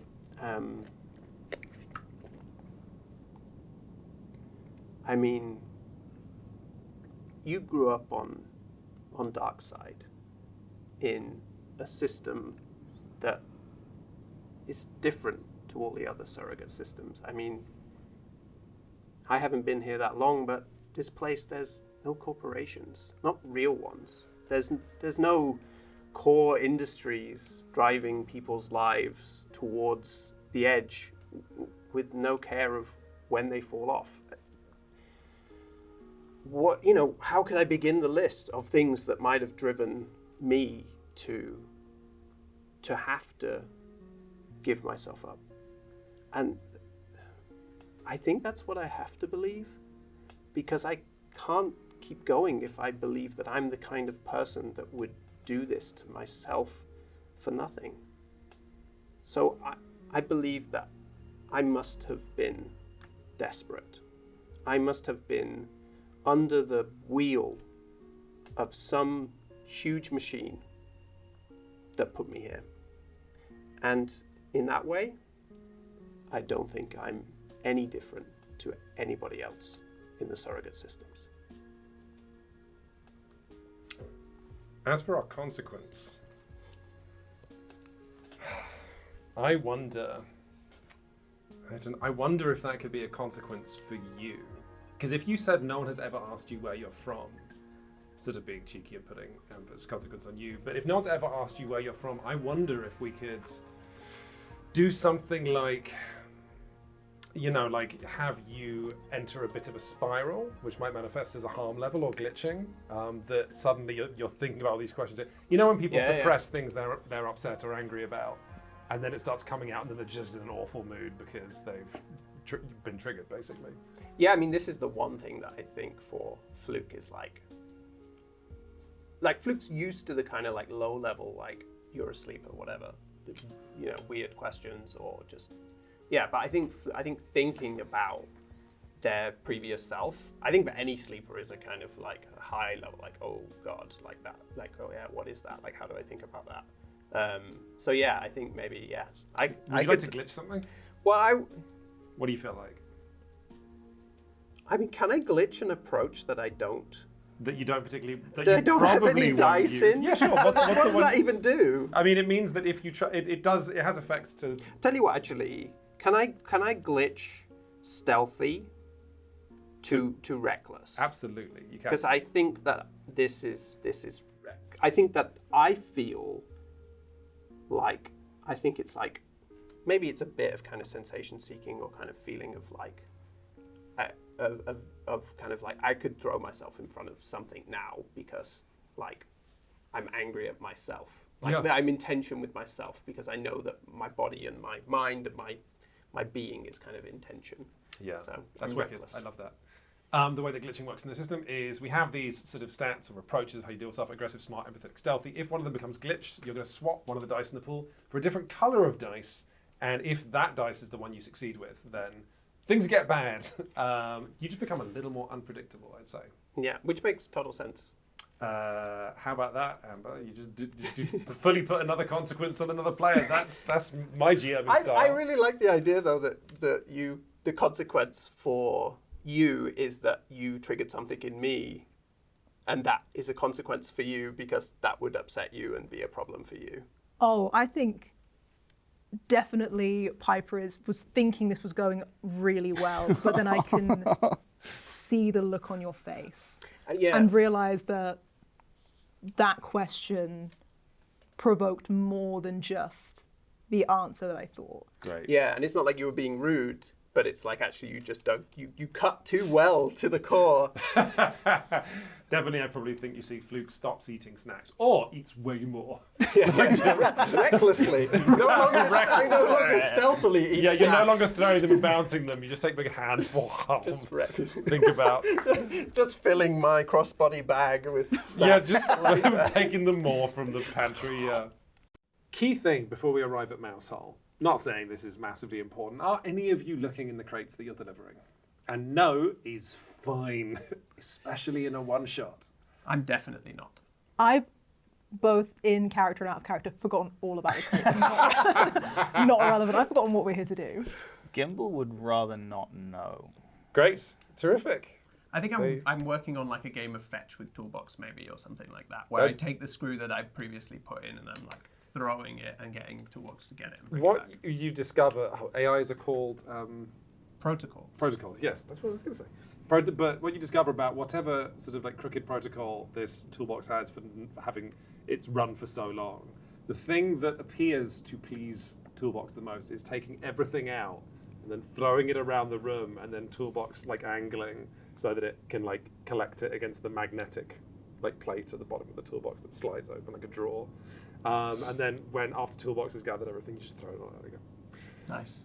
I'm I'm imagining Toolbox's internal AI being like that shape sort of video with the woman watching the shapes be put in the holes. Yeah. Just like that. And when you put things back in Toolbox, Toolbox is just like, Yeah, 100%. I imagine Piper watching this being like, well, this is nice. Oh, I'm on the sidelines just giving Toolbox a sneaky thumbs up, being like, great, like. Great. Gimbal, there's a very peculiar scene playing out, but it doesn't matter because you're basically there now. You're too old to care about whatever. No, I've headphones on, heavy metal, and occasionally just humming along in the most annoying fashion. What does that sound like? Great. It's been like this for 4 hours. You're like is interrupted by the blaring of your symbol. It's been about a cycle. You're getting close to what the station that calls itself Mousehole now. It's quite large. It's spacious. It's the only reason that it's not more obvious in the nearby like network of stations is because it used to mine into an asteroid, and then has become some kind of agricultural habitat now. It mostly exists within an asteroid. Unless you were looking for it, it would just look like an abandoned bit of scrap on the edge of an asteroid. But now you are, certainly within, it's radioing you because before you were just a ship on a trajectory. Now you are obviously heading for Mousehole. You are probably, not very far away. Let's call it 5 minutes for narrative purposes. And you can see like an incoming that has cut your music entirely. Never been able to play music and have the alarms happening at the same time. It's the worst thing about this ship. What do you do? What does anybody do? Probably you could all hear this through the cockpit. So Gimble's going to try and get on the comms and hail them as we're on approach. Yeah, so they're hailing you, unless you want to. Oh, they're hailing us. Unless okay. you want to have been ready to call them immediately. No. Then this is what Gimble's for, is the face. So I'm going to answer my politest possible to check anything in my teeth, Okay. There is tons in your teeth. Yeah, absolutely. Mostly It's food. mostly not teeth. I mean, there's gaps, there's big enough gaps to drive a I like bus through. the camera sees you like checking your teeth. It's a disaster, and you're like, well, Yeah. what was I checking them He for? takes out anyway? like a coin-sized mirror and it's just... Okay, About the hair in your ears. charm offensive. Okay, we'll say it's a video call. A face appears of a woman who, actually no, sorry, I take it back, got that wrong. A non-binary person with a kind of like, not particularly gendered one way or the other haircut, frowning at you. They look like maybe 50 years old. And like, in the same way, like you're an old person who's been through so much to survive to be here today. It's almost like looking into a mirror. You see the same mask of an old person. Their short hair is cropped, but sort of like slicked back slightly. And before you open the call, and before you can even say like howdy or whatever Gimble would say, Beautiful morning in the universe. you get as far as Butte, and then this person says, "What are you doing?" Special delivery. No, not to us. Okay, I want to flash back. Great, let's go. Okay. This, if people aren't aware, if they haven't played Blades in the Dark, this is Blades in the Dark, and this is Forged in the Dark. Allows players to take stress, to jump back in the story, to realize, to show something they had planned all along. Yeah, okay. So, not too elaborate yet. Basically, I just want to say that before we took off, I definitely called round a few acquaintances to find out everything I could about Mousehole. Great, sure. They are very. The uncharitable way to say it would be to say they're isolationist. Only a few people in Darkside, a few merchants, had a deal, and the deal was they would deliver the spare parts and ice that this place needs to keep running. The place would export a few very, very valuable vegetables. But the deal was those merchants were not to tell anybody about Mousehole. Utsubo Gang, which I accidentally called corporation earlier, it's not a corporation. There's no existing corporation. Well, actually, Sin Super 2 is full of all kinds of stuff. But it's just a gang. It's not a corporation. But yeah, Utsubo has now found out about them. You are pretty much the reason that Mousehole didn't want their location Pretty much. to be broadcast. But you're here now. So. Okay, can I actually push that flashback to 2 stress?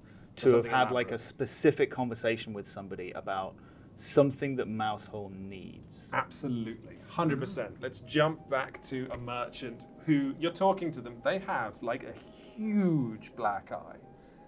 It's a man who's like, sorting through parts and like trying to look for things to put in the equivalent of a shop window on Darkside, and looks at you and Shang, where'd you get the shiner?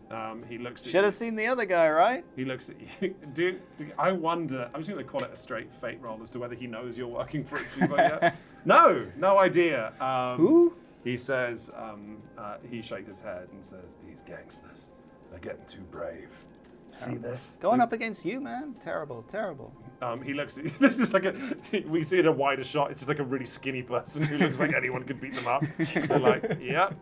You'll get him next time, champ. So Mousehole. He looks at you like, does everybody in the station know already? And he's shaking his head, annoyed at himself, and continues sorting like old slates and pieces of cabling and putting things in the window and swapping stuff out.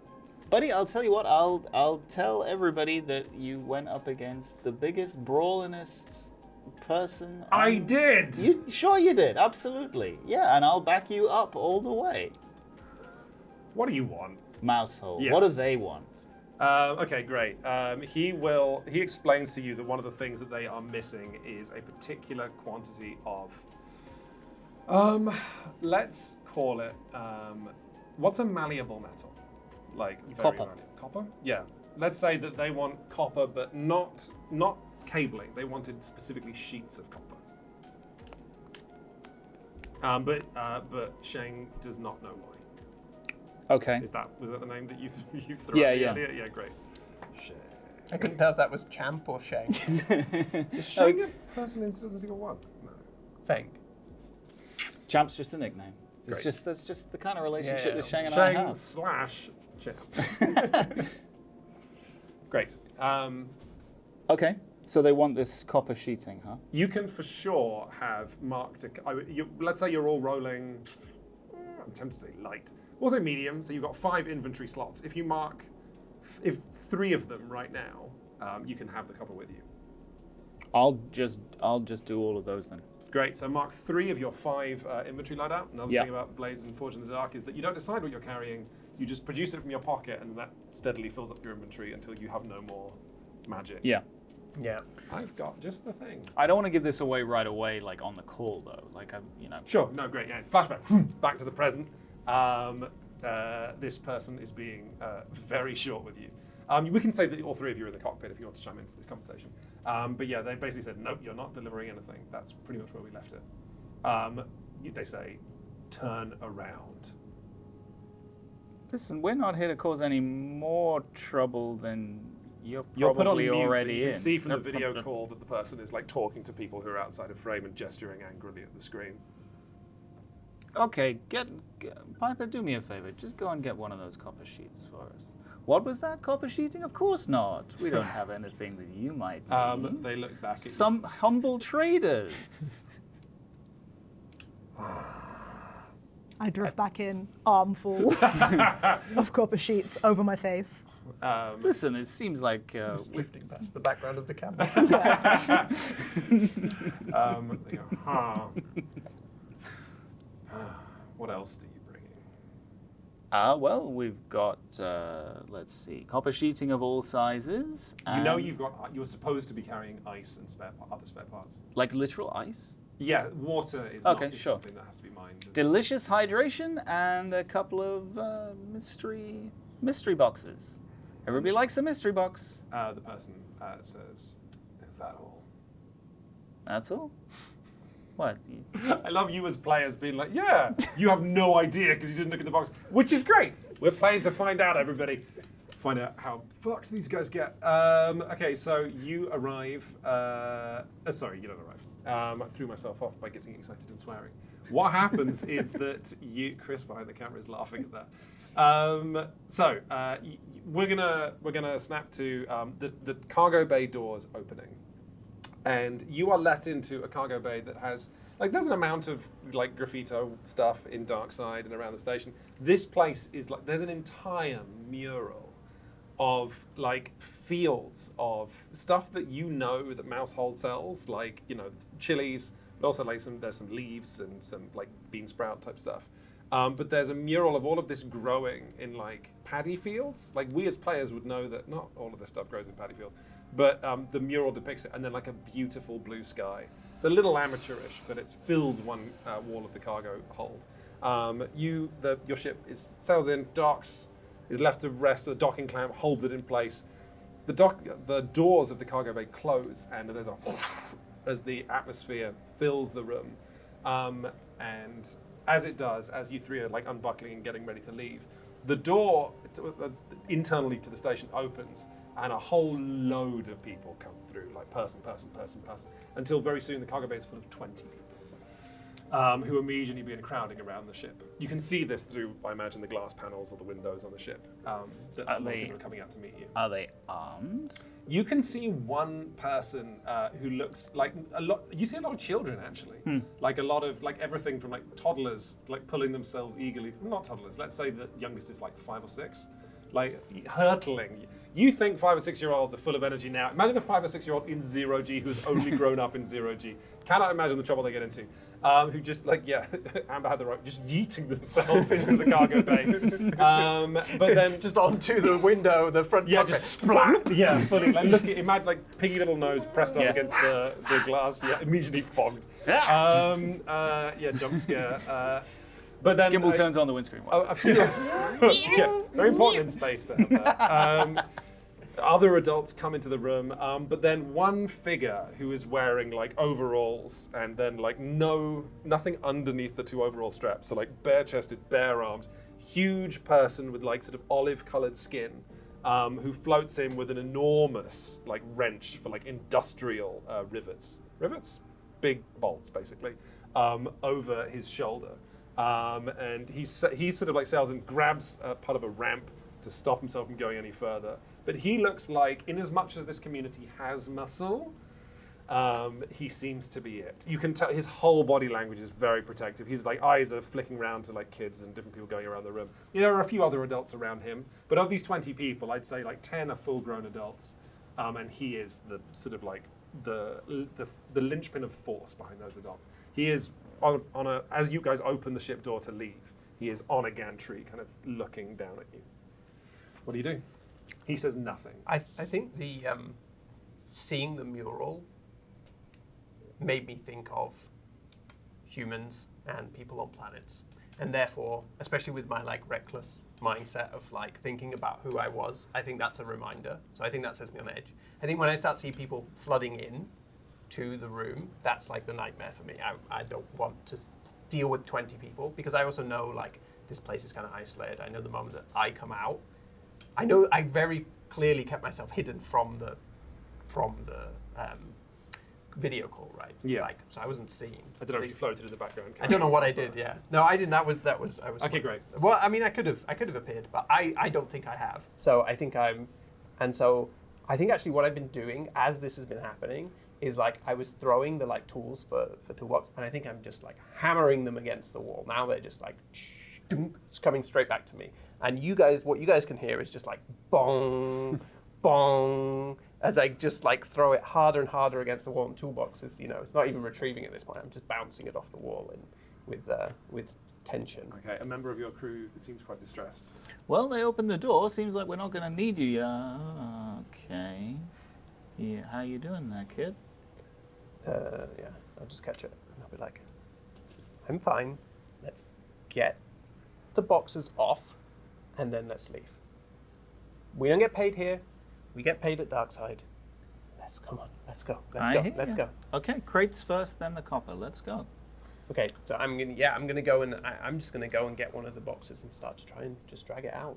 Okay, great. Just so that the first thing they see is like stuff getting unloaded, like almost like as a shield in front of me. Yeah, like I want to come out behind a box. Okay, great. The crates, I imagine, are as wide as this table is, and like about as tall. And there's like 3 of them, so it's like a real industrial process to like unlatch them, open the cargo bay door, push them through. It's like it's incredible because of the mass and the weight.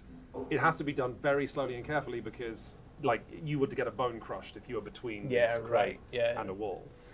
But you can, it sounds like you 3 are leaving. You can also, I guess, open the cargo bay doors rather than the small person door. Yeah, like whatever it takes, Gimbal wants to orchestrate this so that the crates come out first and the crates are on the deck, and then we're going to deal with the copper. You open the cargo bay doors, like, as you open them, immediately your ship is kind of not invaded per se, but all the adult, like the kids hold a hang back. You hear the person who has this sort of like named NPC with the wrench over his shoulders. He says, no, back up. And he floats down, and with him, a lot of adults push off the wall and float down. And so now there are like 5 or 6 large, strong people, like in their 20s, who land, and they have fully surrounded the boxes.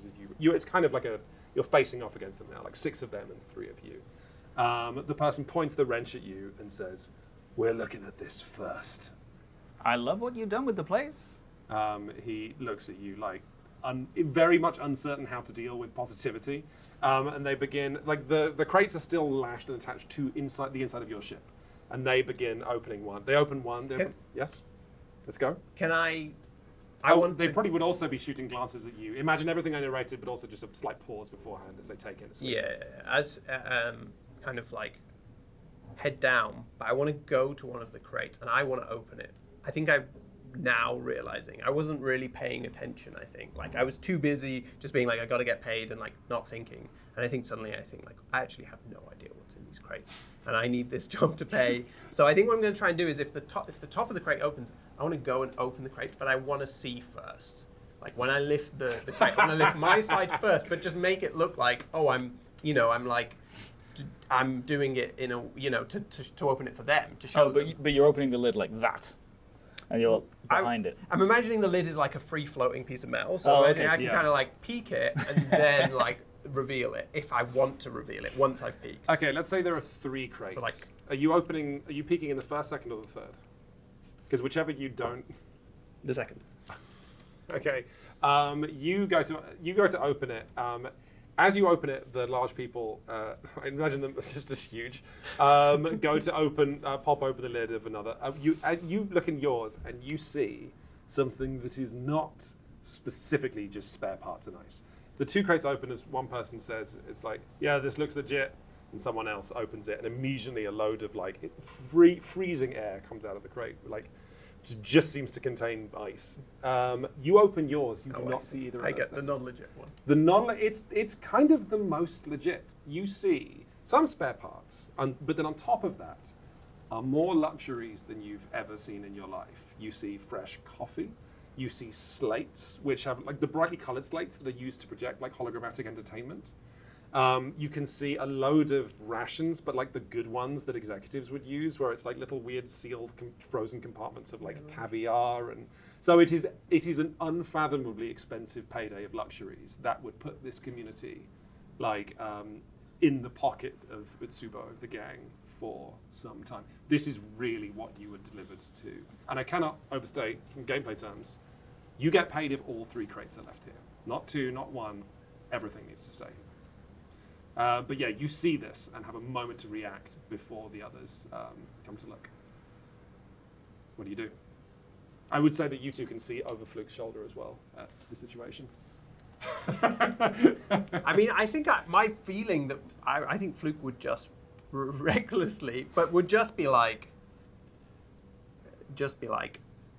payday. It's payday. Do you 2 do anything? To like the people in front of me and want to just like reveal and just almost like almost like kind of like dump the crate out for them to kind of be like, Okay, great. There you go. You should have a moment to react before this happens, but. Gimbal couldn't have thought of a better thing to do, but just like show everybody that it's there. yeah, because I think it's just want to like also just be like, I just don't want to. I want to be the opposite of stealthy, right? Yeah. I want to be glitched stealthy. So I just want to be like, yeah, this is it. Like this is what's happening right now, and we'll deal with it. Yeah, yeah. Like Okay. I'm so sick of this messing around and be like silly business. Great. Like, You throw the lid open, and suddenly all the sound, or the cacophonous sound of the cargo bay doors, is reduced to just the kids. Just imagine like you've got like an audio mix of all these different sources of crates, of adults, of exertion, and then kids. Then everything except for the kids fades away. So you just hear the of all these toddlers running around. Not toddlers. What do you call Also a kid? running. you just call them children. Ding. Children. Children. Is that it? Interesting. I see. Children. There's toddlers, Space kids. Then there's children. Find then them. there's tweens. Then there's teens. This is great. So People you're actually just looking for the word children. feels like there needs to be something more specific. Children to me is everything from 0 years old to like 25. Aren't we all children, Quinn? I am right now. We all are today. Okay, so yes, the silence falls in as everybody catches sight of the luxuries, and these let's say this person, Sterling is his name, and like not using his name is annoying because I'm just going to say it. Sterling with the wrench takes the lid. Everybody takes in what's happened and lowers the lid down on the crate and seals it. And then looks at everybody. Oh wait, looks at very I much. thought you were having a go at like spilling it out. Yeah, I want to try. And Oh, spit you're it actually out. Yeah, just and like. You can do that, but some of the stuff will be floating around. Oh, great. Gimble's going to Actually, I missed cheerlead that. this as well. Like, oh, Right. that's the good stuff, you know? Like, hey, check this out. Interesting that you do that. Okay, as you throw it out, there's people catch different things. Someone catches a slate and like guiltily turns it on. Someone else looks at does not know what caviar is, and it's just like, this seems Like fish? Like what does caviar look like if you've never seen it? Probably like candy, really. Well, they probably assume you grow fish with it. Like. Oh, maybe like sea monkeys. Wow. Yeah, they're gonna try and farm it. But just burying it. Okay, no. There is a lot of exchanges of glances between everybody here, and eventually one of the people says to the large guy, Sterling, "It's like, we have to tell Max." Sterling nods, and then everybody, like everyone in the room except for the kids, is aware of this stuff. They all begin packing everything back, but slowly, unhappily. Like clearly, you have struck on a vein of people in this community who would just happily take the luxuries and to hell with it. The crate is sealed back up, and Sterling says, "You three, with me," and then gestured to the other 8 or 9 people in the room and said, "You watch their ship. Nobody unloads this." And then he looks at the group, looks for where like the weakness is, and then says, "Sarah, with me," and does not allow Sarah to stay in this room with everybody else. Sarah is just like a 17, 18-year-old girl. She's like willowy, long blonde hair, like crazy long, like mermaid, like blonde hair, and she's like, and she goes with the rest of you. Do you go with Sterling? Yeah, I think I think I note that you like did this, had the same instinct as me, and so I think now I'm like, okay, you lead. Like I will, if Gimbal goes, I'll follow behind Gimbal. Let's do it. I also pull out a wrench that rivals the size of Sterling's wrench. Mark that on your inventory. Mark that. Yeah. How many slots is there? I believe there is a. Is there a wrench? Giant wrench. I think engineering tools. That'll do. Oh, okay, great. Feel free to mark that. Also, I want to suggest to Piper that she releases Flutter into the cargo bay so that it can play with the kids. Actually, all of them. Hey, I tap on my earpiece, which is kind of literally just designed. There's no two-way. It's just so I can say things to the robots and hope and pray that they listen to me. It's about just 55%. communication. 55%. What, I feel like it's only one way. What would they say to you? All of these like sub-vocal little freaks. Okay, great. What do you say to them? I say to them, guys, be cool. And that's all they get. Oh, great. I mean, you hear this, you're like, that's not anything like an order. But on the phrase "be cool," the 3 of them just go hurtling out of the docks and like Start performing a choreographed movement. Yeah, some weird. Sunglasses drop down. Yeah, sunglasses are All on 3 of them toolbox. simultaneous. Yeah. I Perfect. see them in the cockpit and I'm like, that's cool. The kids immediately just begin screaming, like they go into like, what have you? Like you see the people who are left alone to watch the crates be like, oh, as these kids just go into overdrive. Can I hang back? Be the last of the 3 now. Now that I see that happen, drop behind Piper, and I just want to reach out and grab Toolbox by an antenna and just bring Toolbox. Okay, interesting. Just Yeah. pulling Toolbox along. Toolbox. I think I want Toolbox with me. Toolbox begins, like you're holding one antenna, so the other antenna begins flapping wildly as you force it to break the protocol of be cool, but it can't be cool with the other kids. Yeah. Okay, you are dragging Toolbox along. You 3 enter. You want to roll for that if you want. No, you can have Toolbox. As much as I do like you folks getting stressed. No, I would like to. You're told wait here, and you are left in a kind of like it's like there are a lot of spokes. Imagine coming off a kind of central room. So imagine sort of like an octagonal sphere. I don't know what the word. There's going to be a return for that. Leave a comment if you know the word for an 8-sided. It's called a D8. No, that simply can't be true. It is true. What I mean? My brain could Tabletop humor. This is what we're here for. I couldn't visualize a D8. You probably crashed my system. Wow, you're in a D8. Octahedron. Because it's 8 and it's yeah. Let's move on. We're in an octahedron. Please. You're in an octahedron. You're in a D8-shaped room. You're left to wait there, and there's like some sort of like seed stuff. Sterling and Sarah go. Actually, no, Sarah's left in the room with you, just like watching. She's like chewing bubble gum, which is not bubble gum, but like a piece of like very old stale rubber that she's been chewing for like probably like her entire life, maybe. It's almost as disgusting as everything you do, Gimbal. But as you're left waiting here, you notice something, Fluke.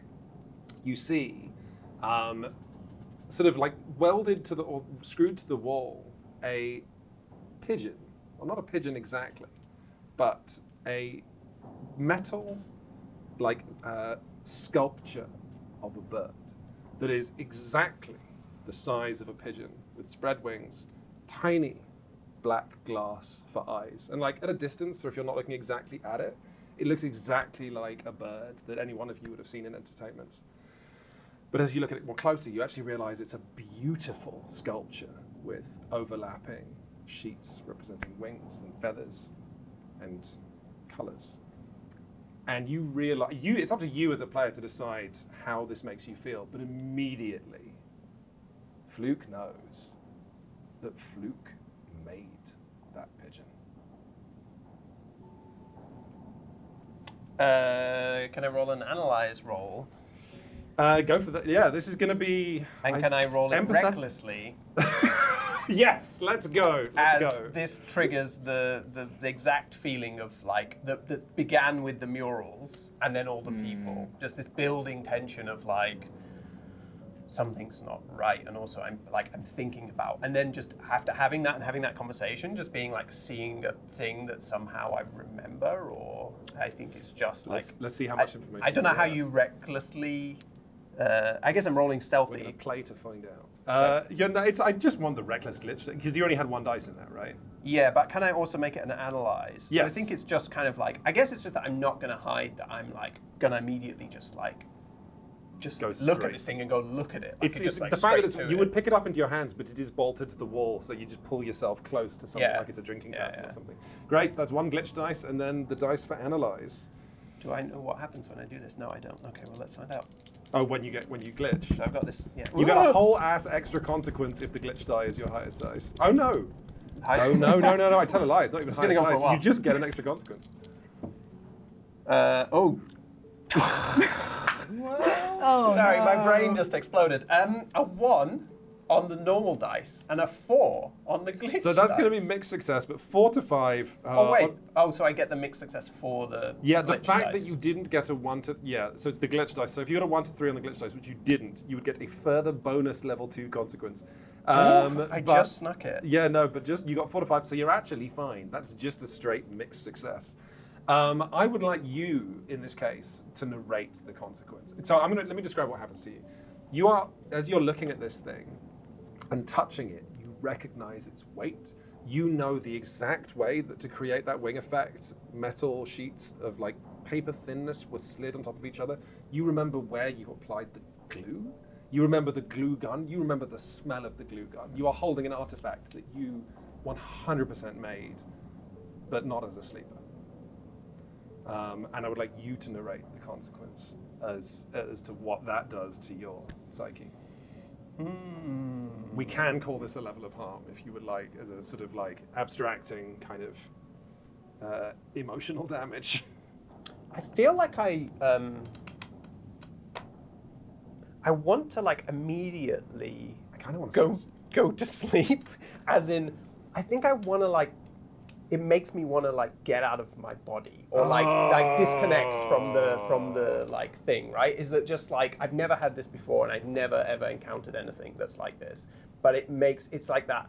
It's an insipid feeling of something crawling down my spine, and my immediate feeling is well, if I go to the place where I'm just a digital being and I don't have a body, then maybe I can distance myself from it, because that's the thing that disconnects me from the person that made me. That's great. So you curl up, and I imagine in space in a sort of fetal position, or pull yourself to a chair or some wall. I imagine. Yeah, I think I tried to just go maybe can I just go next to it and almost slightly cradle it, but kind of just curl up next to it. But I just kind of and I think I don't care what this looks like. That's I'm great. Reckless, so I love that. So you want to take a stress from going in, from using your augmentation. Does that max you out? No, I've got 1 stress. Oh, okay, great. So just curl up. You disappear into a world. Some part of you is aware of this sculpture under your fingers, but you disappear into a world of for want of a better word, Wi-Fi connections. There's not the soothing jungle of noise where it's the equivalent. You know how you can watch 3 screens at once to not have a thought. I think that's maybe a little bit more of what you were reaching for. That's what it feels like on Darkside. But here, there's not enough signal, there's not enough data, there's not enough information. Frankly, this community don't use computers enough. So there's only dull hums It's more like, I imagine like closing your eyes and listening to a Tibetan singing bowl than it is going on TikTok. You know what I mean? But so some part of you is still aware that you're kind of like almost spiritually hyperventilating, almost trying to get out of a body that So you can't. what consequence should I take? I was the one. A level one let's do consequence. level 1 harm, and let's call it. Haunted? I was Or- I was gonna have like get me out, but yeah. Yeah. The fun of. Oh yeah, maybe it is, and maybe it is a bit like if you've seen the film Get Out. There's a thing where he gets put in like a prison inside his own mind. And I think it is a little bit like that. Like you say, that going into the expecting as well, like the rush, like wanting the memory to be washed away by the artificial quality of the digital experience is actually like, it's like, I don't want to think about this anymore. And it's like, oh, but I've just blocked myself in like an echo chamber where all I've got is my thoughts. Oh God. Okay, great. You can wake up when you want, but that's also. Yeah, but I've got reduced effect, so I guess that's just more that like maybe I'm. Yeah, I'll see when I feel like I would back out of it, but I think for the moment I'm going to stay there. Perfect. Yeah. Great, and by great I mean horrific. You two see the sleeper go to this, what is a gorgeous, full of anima statue of Merlin on the wall, look at it, pull themselves closer to it, wrap around it, and pass out. You have no idea of the internal torment of any of this. Sarah's watching this, and Sarah has stopped chewing her bubble gum. Sarah's like, with the bubble gum stuck to a rear back molar, and is watching this with the two of you. And then, as you two are watching this happen, she chews it and just pops it once. They do this all the time. Real bird lover. Piper, do you say anything or do anything? I think I go full distraction mode, but very inelegantly. In that it's already too late that Sarah's already on to us. But I just start bombarding her with questions because that's the only way I can think to Okay. shift the script. So immediately I push straight up right in her face, Wow. far too close for comfort. She's like watching the sleep, and then you just get incredibly close and held off by putting a hand on the wall. She's looking at you. And I go, so who's Max? Max is just trying to look at the sleeper. And I'm kind of there like Yeah, getting right in her you did face. say this happens all the time, but she's also interested in sleepers, but you are in her face. So yeah, she says, Max is like sort of, we don't have leaders, not like you. We're not part of like, the man's like fucking eyes back to the sleeper, like still fascinated in the sleeper. But like Maxes are like if we had a man, like it would be Max. But Max isn't a man, or like Max is non-binary. So, but if they were the man, if there was a man in our community, are you sure they're okay? I'm actually the co-captain/pilot of my ship. So in a way, I'm kind of the Max of this situation. she looks you up and down with a level of respect, and she's like nods, like okay. She looks at you with different eyes, and then she goes, "Who's the gross guy?" Acting sub-co-captain. And I turn and give a thumbs up. Like, this is cool, great. Okay, Sterling comes back in Sterling comes back in to say like Max is ready for you, and then freezes and sees you wrapped around a bird statue, and doesn't say anything. Great. Our colleague is just defragmenting, so why don't we just bring them along with us? Happens all the time. So what, just like tugging on a sleeve? Yeah, okay. I mean, to Sterling, I guess, if sleepers are just super unreliable, then that's like, okay, well, fine. How are you? Are you holding on so tightly they couldn't? No, I think I'm just kind of. I think now I'm. I must be kind of like have the soft pose of a sleeping person, right? The kind of the soft arms, and but I think do I get anything from being in this world? Is there anything at all? You that, can see every single system vulnerability. Basically, within this station, the protections are like non-existent, and everything has been like jailbroken to allow this community to manipulate it. So, frankly, while you're asleep in this world, you're kind of God. You could do anything to any. Are there any systems in the statue? Or In the statue itself, no. The statue is just a piece of art. Yeah, so I think to me, when I'm asleep, it doesn't even really exist anymore. But that's quite good. But then you wake up and it's. So I think maybe. I think before I leave this state, I want to. I think I'm like, I need an answer to the question of why. I need something. I don't want to wake up until I have a reason, I have an answer, I have some piece of information. So I would, if this is happening, I would wake up if someone starts pulling me, but I think I want, while the conversation's happening, I want to have been looking for something. Great. You do the equivalent of like, the digital equivalent of like flipping through files, but you end up looking through the names, first names and surnames of everyone who ever worked here or who passed through here. Like, it's like you sort of, I imagine a sort of chaotic, incredibly like nauseatingly fast-paced looking through like this place before the fall of Solheim. Yeah. I want to go back, try and find anything I can. But you're looking and you find you're looking at records that predate like when you would have been around, because the sleeper program is only a few decades old, right? Yeah. So you have to stop, take a breath. The answers just aren't here. If there's an answer, like this statue can't be older than you, right? But the records stop around that time, so you're not going to find your answer on that.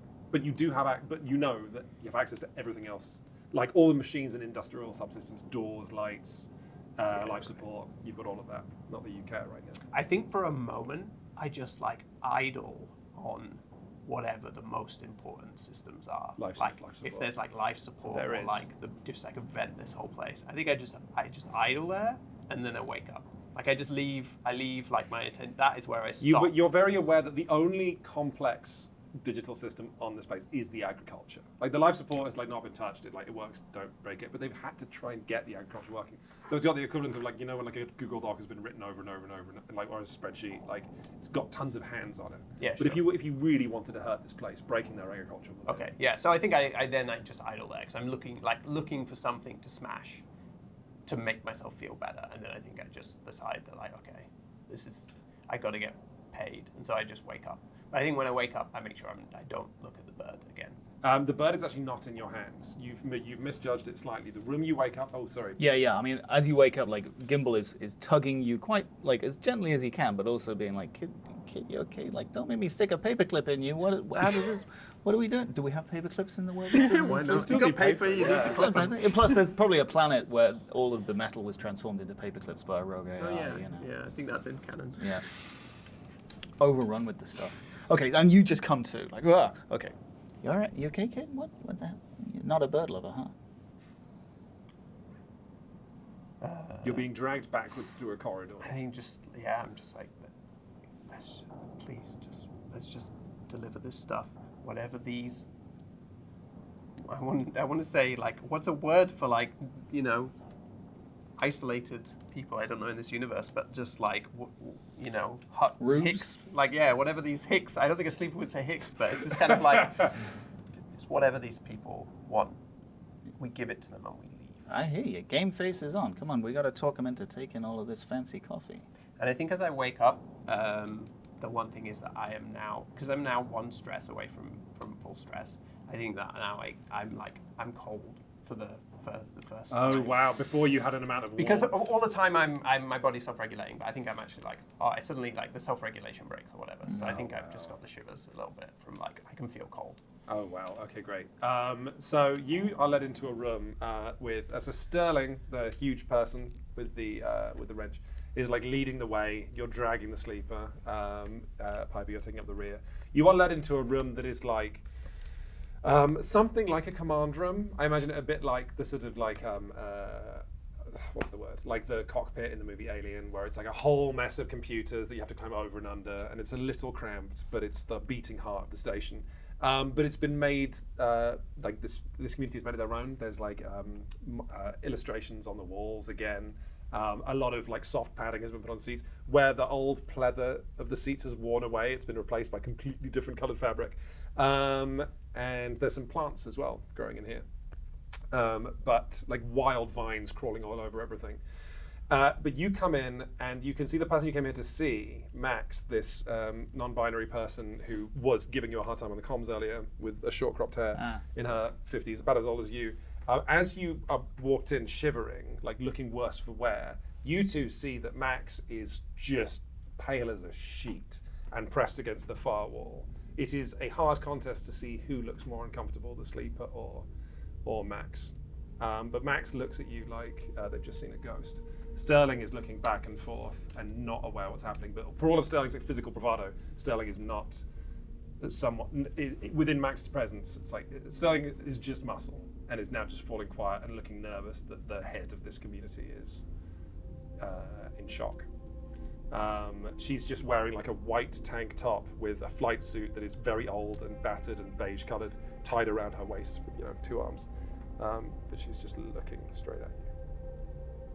I don't think I'm looking at them. I think I'm just looking like, away or down. I don't think I'm clocking anybody coming into this room. So I think for the moment I'm just head down, just still coming back, awake. There's a really pregnant moment. You two are free to speak, but the room just fills and fills and fills with more tension. If you don't break it. So, we brought high quality wares. Max fully ignores you and says, with a really thin, almost broken voice, they said, you were holding on to the bird. I think at the mention of the bird, I look up and I'm like, what is that thing?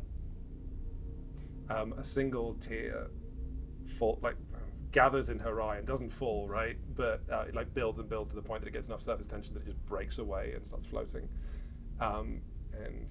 They say, I think you made that before you went into the program. When? My partner. We were in so much debt. She went into the program so I could run. Where? She names a system that would be feasible for them to have fled to. They fled here as kind of like diehard anarchists looking to escape the corporation.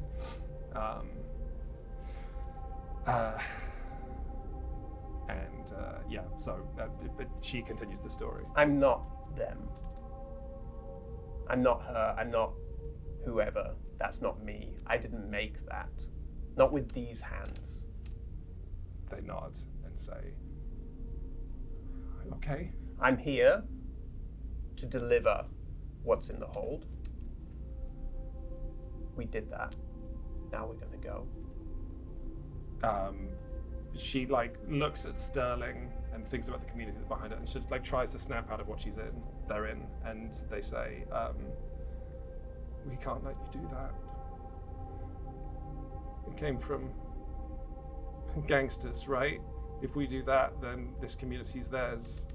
Space it. Let it out. Destroy it. Give it away. Sell it. I don't care. I'm out. They look at Sterling, and then they look at you, fishing for authority in you two, and say, "I'm sorry, we can't let you drop it off. If you drop it off and then we space it, whoever your paymasters are will say we threw it away and it's on us, and then we're still in their pocket. This is what we came here to try to get to a place where the system doesn't push people off a ledge and push until they fall off." I think Piper looks at Gimbal completely out of her depth and coming here thinking that it's just one job and we're going to get paid, and really turning around wanting to back out and looking for Gimbal's permission to turn around and walk away. We're right on the edge too. And if we go home empty-handed, well, full-handed in this case, we're all going to be in trouble. They look at you they actually have now stopped making eye contact with you. You shutting down that conversation means they're trying to shut down that part of themselves. They're experiencing, just every time they look at you, it seems to cause them excruciating pain. And with a sort of shaking hand, they reach down to the tannoy and then press it in and say, weld their cargo bay doors shut. And you can see a CCTV kind of feed of a couple of the people who are left in the docks begin to go and get welding tools to weld. Whoa! Okay. That's pretty extreme. Their hand comes off the tannoy. Max's hand comes off the tannoy. So like this is happening now. But no, you could still, Gimbal. You could still absolutely try and talk them out of it. Yeah, I want to try and use my influence. I have an expertise in influence, which I've named Flim Flam. That is. Flim flam. And Flim what falls Flam. under the category of Flim Flam? How does Flim Flam distinguish itself from negotiation or From other intimidation? forms of bullshit, it's just more polite. Nice. Okay, so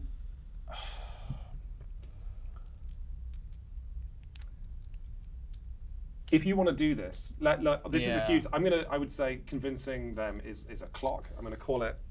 This is the one thing they didn't want to happen, so I'm going to call that path of solving the adventure possible. But that's an 8 clock. If you go, you've got some card in front of you. If Yep. you want to create an 8 clock for convince Max, okay.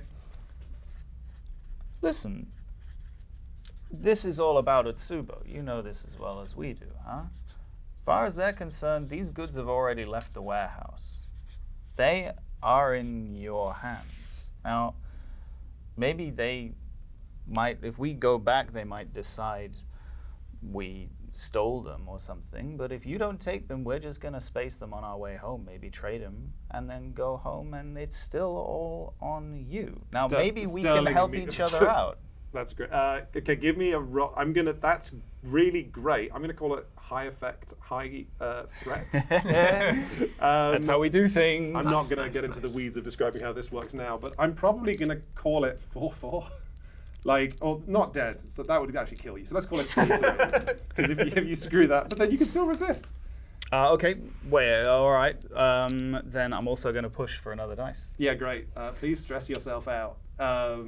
As you so the situation you're in is like Sterling is there with a huge wrench, and you are saying like, if you don't agree to sign your lives away, we're just going to say we delivered the cargo, and then your lives are still I don't signed feel good away. about this, but my point is, this cargo has to stay somewhere, but maybe we can help each other out.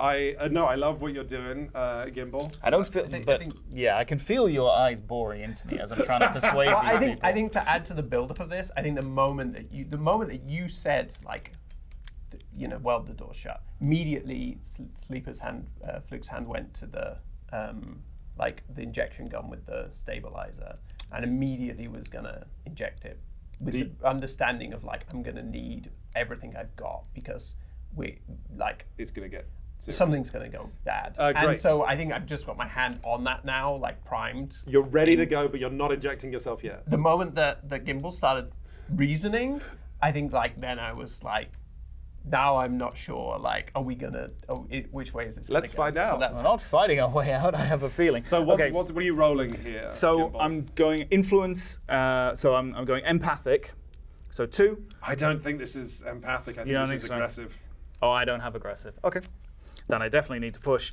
So I don't have anything in I aggressive. would let you have smart, which is sort of like Okay. off between in this case. So that's 1 dice. So that and then influence. So I've got 2 dots in influence, Yep. 1 from smart, and then flim flam. So you can trade one of those dice to increase the effect or lower the threat. How big's the clock again? It's in front of you. Oh It's a yeah. big step. It's gonna be 4. Well, no. Then I'm going to It's- push. I've already marked the stress to push it, so that's another dice. So you should be rolling 4 dice total. Yeah, Cameron. 4, and then okay, and then I will trade the expertise for effect because we got to get there. So down to 3 now, You're down to 3. But because you trade one of those you for effect. so should we? Let's stick with 4-4 for the. So this is now a 5-4 in your favor. But you'll still need to resist if things go tasty. So Let's give it do a roll it. to see what you get. Well, that's a 4. That's gonna be mixed. So you okay? Wow. So There's also a 1 and a 2 in there. I could see the 1 and the 2, and I'm like, how much did this go? Okay, great. Well, first off, you did it. So mark 5 on that clock. So Making here's- progress, but making progress. We've got a full consequence here. This is a piece of cake. So you're fully saying like, no, you don't understand. We will space it. So then the thing for them becomes like, well, are you gonna let us leave? So at 4 threat, or which happens, I think Sterling just in a panic. Max looks at Sterling. Sterling misinterprets it, and Sterling goes to cave your skull in. And because it's a 4 threat, your skull is immediately caved in by the huge rippling muscles of Johnny. Wham! Your skull implodes like fruit. Okay, You I'm are going to full resist dead. this. You sure? Absolutely. No, I think I'm going to resist this. Yeah. Great. So what the rules, approach right? are you? So now you can narrate exactly how you're resisting this, and you could make it empathetic if you want. So you pick one approach. Okay. I'm empathetic. I can fully just see you turning around and looking at him, and him having to look an old man in the eyes of like, you can't do this. Okay. Yeah. So, yeah. In which case, I think I'll just. But I've been sort of snuck up on mid-negotiations before, and it's never gone very well. And my head already has several dents. Thank you very much. They're much more noticeable than they used to be. So I think, he just absolutely turns around, and he's wearing sunglasses, so can't do puppy dog eyes. So he's just like, you wouldn't hit a geezer wearing glasses, would you? Let's get the roll, Rob. Okay, so that is empathic. 2 dice. 2 dice. That's 2 threes. That's going to be, so you do it, but you fully, so that's 3 stress. Yeah. You haven't maxed out yet, have you? No, I have. Oh, great. I'm now glitched. So choose, an approach of your choosing becomes permanently glitched. I think that he's absolutely hesitating. So Yeah. his aggression is glitched. Your aggression is a hesitation. So you turn back, and it does prevent all of this. You're fully, by the way, you cannot now resist until you take a breather. You can't do anything stress related. No flashbacks, no resisting. So now, if he tries to kill you again, but you do it. But you see for that, like he's about to hit you, pauses, he goes to do it again, and you fully see like you go through several moments of like, oh, this is how I die. No? Yeah. Oh, this is no, but like sweat just beading on your forehead. And in fact, not a flashback, but I'll flash back to my mother telling me this is how I would die. Oh, great. And my ex-wife, and then my ex-wife, and then my ex-husband, and then my ex-wife. 2 of them were the Gimble's same lived. wife, to be fair.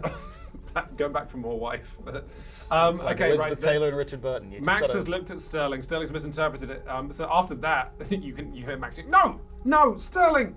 But there's still murder in the air of this room. What do either of the 2 of you do? I'm going to pop my stabilizer. Okay, great. What does a sleeper injecting the stabilizer that keeps you alive feel like? Yeah, I was thinking about this, and I remembered that I used to have a colleague who used to drink quad espressos. And I've never drank a quad espresso, but I assume that a quad espresso is a combination of a kind of fizzy giddiness and a devastating nausea. I cannot conceive of the anxiety I would No, feel exactly, drinking. right? So I think that's my reference point. We're going to stay with legal drugs. It's like quad espresso. So I think it's both like it's like a fizzy. So technically, it's like the sleepers have like a built-in autoimmune thing that basically means that their immune system starts like eating them the longer it goes on, and this is basically like recodes all of the immune system to basically realign, so that it like refreshes all of the like codes, the like protein codes in the body. So I don't know what that feels like, but I imagine it feels quite tingly.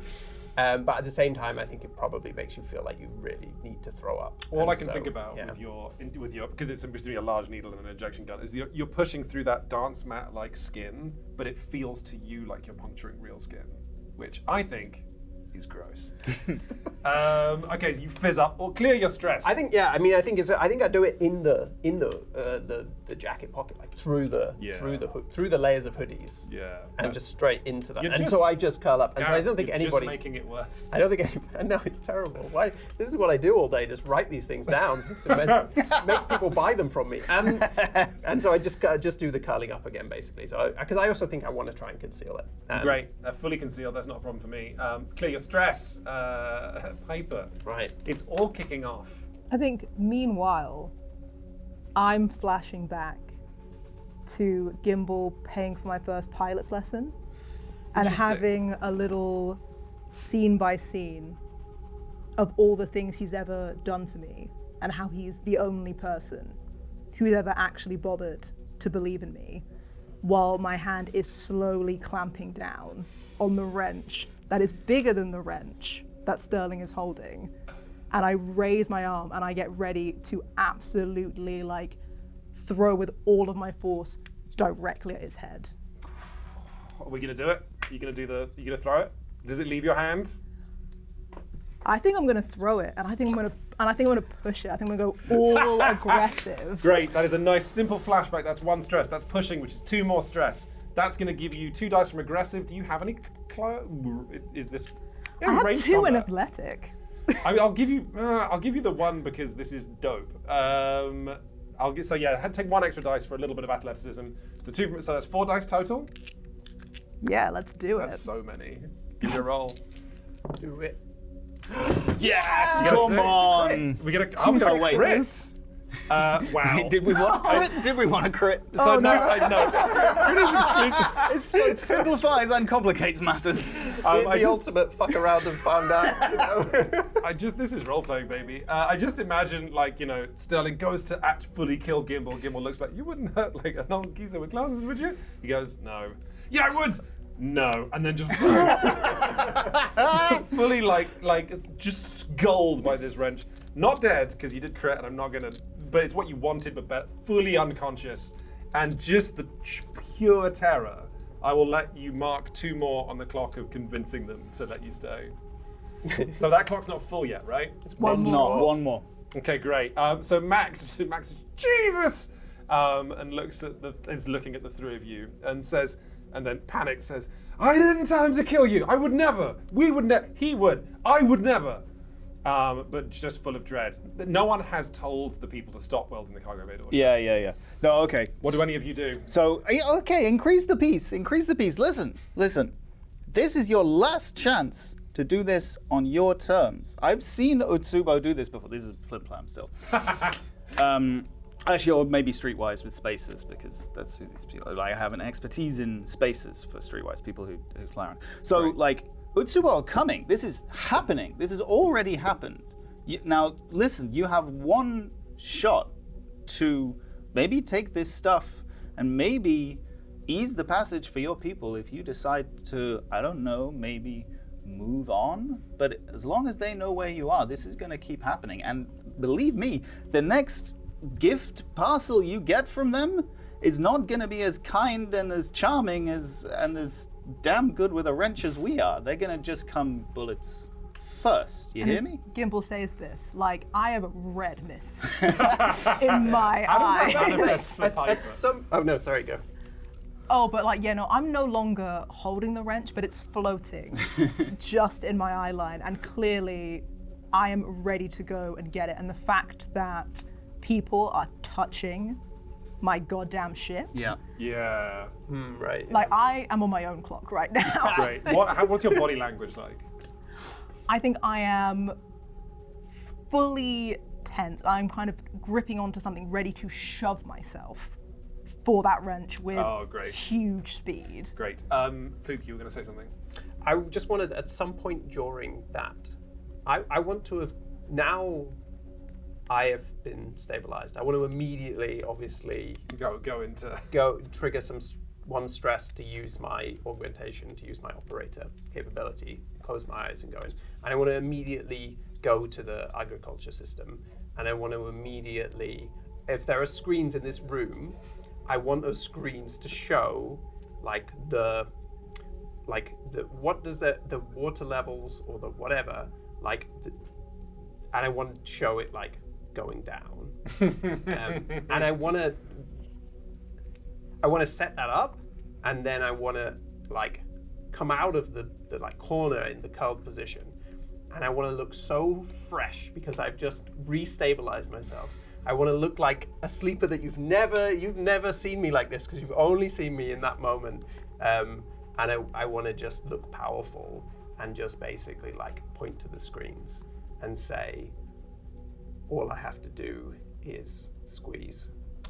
I imagine you just floating, almost something deity-like of just floating. Yeah, I just want to emphasize that I'm not a person, and also that I'm not the person that Max knew. I think for Fluke, it's just this is the only path to their life continuing to mean something, and to be a person is to not be that person before. And so the greatest way to demonstrate that is also to show this person that they are wrong. I am super into this. I wonder if because Gimbal was negotiating, did have a good pitch. I think maybe that takes the form of Gimbal doing an assist. So Gimbal, are you good? You can't stretch. This is almost like a three-way threat from all of us. Yeah, in a way, right? No, actually, I specifically want to assist your point. Like you've got the leverage now, and I think Gimbal is going to say, it seems to me like you've been here before. Your partner, the one who went under, you all were in deep, and they decided to put themselves away, and now we have a brand new friend over here, our lucky charm here. Now listen, if Tsubo are already knocking at your door, maybe your little community here has run its course. If you want to escape, now's your time. You may as well have some fancy coffee to go with you, and then you gotta go and transform. Gotta make something new.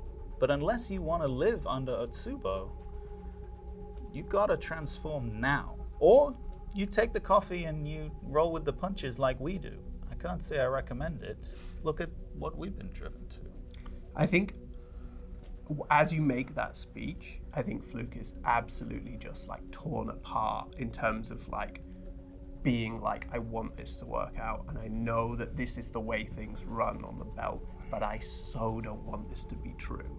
I so want it to be true that these people can have peace, because that's what I am looking for. But I also dislike, just torn apart by the equation. So I think I'm pushing that down to just be like, this is what has to happen right now. I can think about this later, but like this threat needs to happen right now. Yeah. So yeah. We're all being consumed. As you say, we're all being consumed. Max looks over at one of the many screens that is showing like the water levels just be like 96, 95. Someone also that would too So much. what is that? What? Well, what are we? I feel Yeah, like no, I know. You're looking at. Well, the thing is. I feel like it's still an assist because you're the one with the Well, leverage. the thing is so. that you. So Gimbal, you can't technically assist because your stress is full. Oh, that's true. What we Okay, could I'm do- just so no one's actually listening to me. No, I honestly think. I'm just looking at the water level. No, I thinking think- about this lately, and really, you two are really the same. This- What? Meanwhile, everyone's looking at you. This clock is still a negotiation, so I think probably I'll read it as you assist. You've already kind of marked a stress. I won't make you mark another one. But so this is still this is now an empathic influence roll. Oh, okay. But you get an extra dice from. Yeah, that makes more sense. And also, actually, I don't know if the rules usually allow this, but the fact that you're just so violent, Piper, if you want to mark a stress to add another dice to this roll as well, then you can. Oh, We've all made a differently strong case. Yeah. I mean, this is definitely like a 3 simultaneous threats. Don't try and get a 6, Rob, because the threat level is still quite high. Thanks, Quinns. I love it when you say that. That's a 5. That's a 5. That we still That's- got consequence, everything else everybody. sucks. Yeah. Everything else It is sucks, but we do have a unfortunate, 5. You do convince them. Then so they get on the comms, like all this is happening. They're looking at the water level, and then they just say, "Stop the venting, please," and then put a thing on the comms and say, "Stop welding, let it through." They're not fully convinced. What follows in the next few minutes is evidence that Max is not fully in charge. That those people who saw the luxuries begin they are the strongest, youngest people on the crew. You are going to have to do one more potential threat to handle them. You've convinced Max. It's now just a case of convincing or getting like the 4 or 5 or 6 angry people in the cargo bay to Well, hey, listen. are they trying to prevent us from unloading, or are they wanting to get at the stuff? They were the people who were welding the door shut. Sarah was the only person who really wanted to get at the stuff. But yeah, so they are. So you have convinced Max. It's just going to require like one more show of force. Oh, one okay. more. Then Gimbal goes into the ship through the main door, walks to the cargo bay, opens the crate, picks out a handful of the stuff, walks back to the main door, and just throws it out into the bay. Okay, you're just casting food out into people. I think the kids who are immediately still there just begin cheering. The kids themselves are like running around and grabbing stuff and asking what this is. unaware of the trap that they are sealing themselves into with every packet of snacks they open or every slate they turn on. But eventually, sure, the tide turns, and I think I hate watching this. I think now that I'm clocking everything that's happening, and I think I want to stop you, Gimbal, doing this. Yeah. Not at some point I want to put a hand on your arm as you go to throw something and say, there has to be a way we can't do this. We're not going to do this. Yeah, Look how many of them there are. the station in total has about 40, 45 people. But I think I'm mostly just pointing at the kids. And I'm mostly just like, they have no idea. And we need to go back. And we need to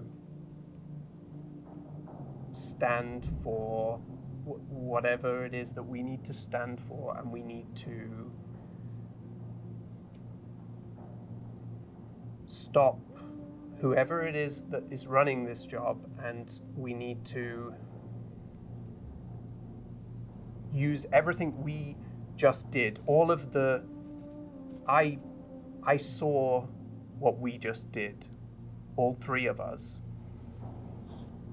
If we can do that here, we need to turn around and point ourselves back in the other direction. We need to point that energy at the people who deserve it. As you're having this conversation in the ship, like you thought you were sort of like pretty like clustered in. Max, the partner of the person who is currently asleep somewhere in a nearby system, had come in to check that you were okay, and is like leaning out like Scooby-Doo style from around a corner, and is the only and has completely stealthed up on a lot of you. But they are listening to what you're saying, and just like full tears in their eyes of just mouth covered. Can I is there a role that's like unanalyze where I can make sure that I don't notice that in any way, shape, or form? I want to roll. That's like, just I want to role-playing. roll You cannot- ignorance. You can Gimbal just grabs you and just turns you slightly away, so your back's to them. your back can in the scene. Your back can be to this, but you two see like the full, unfathomable heartbreak of a person in a romantic relationship whose partner went into cryo sleep to have their mind emulated, and now has got this weird echo that is talking exactly like their partner once did.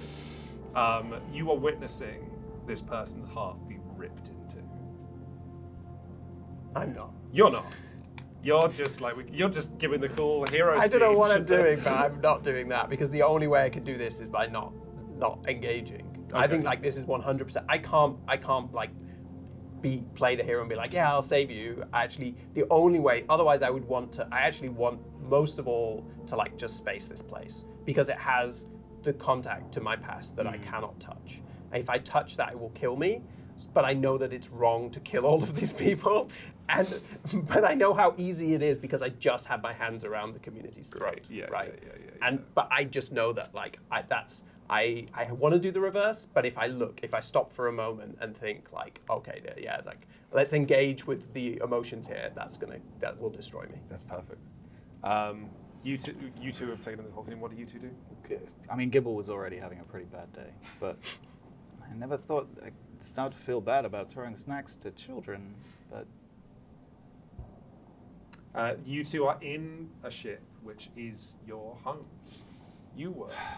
You've been working for years together. You were this. If you just release these crates, you don't have to do what the sleeper says. But Gimbal looks at the mural.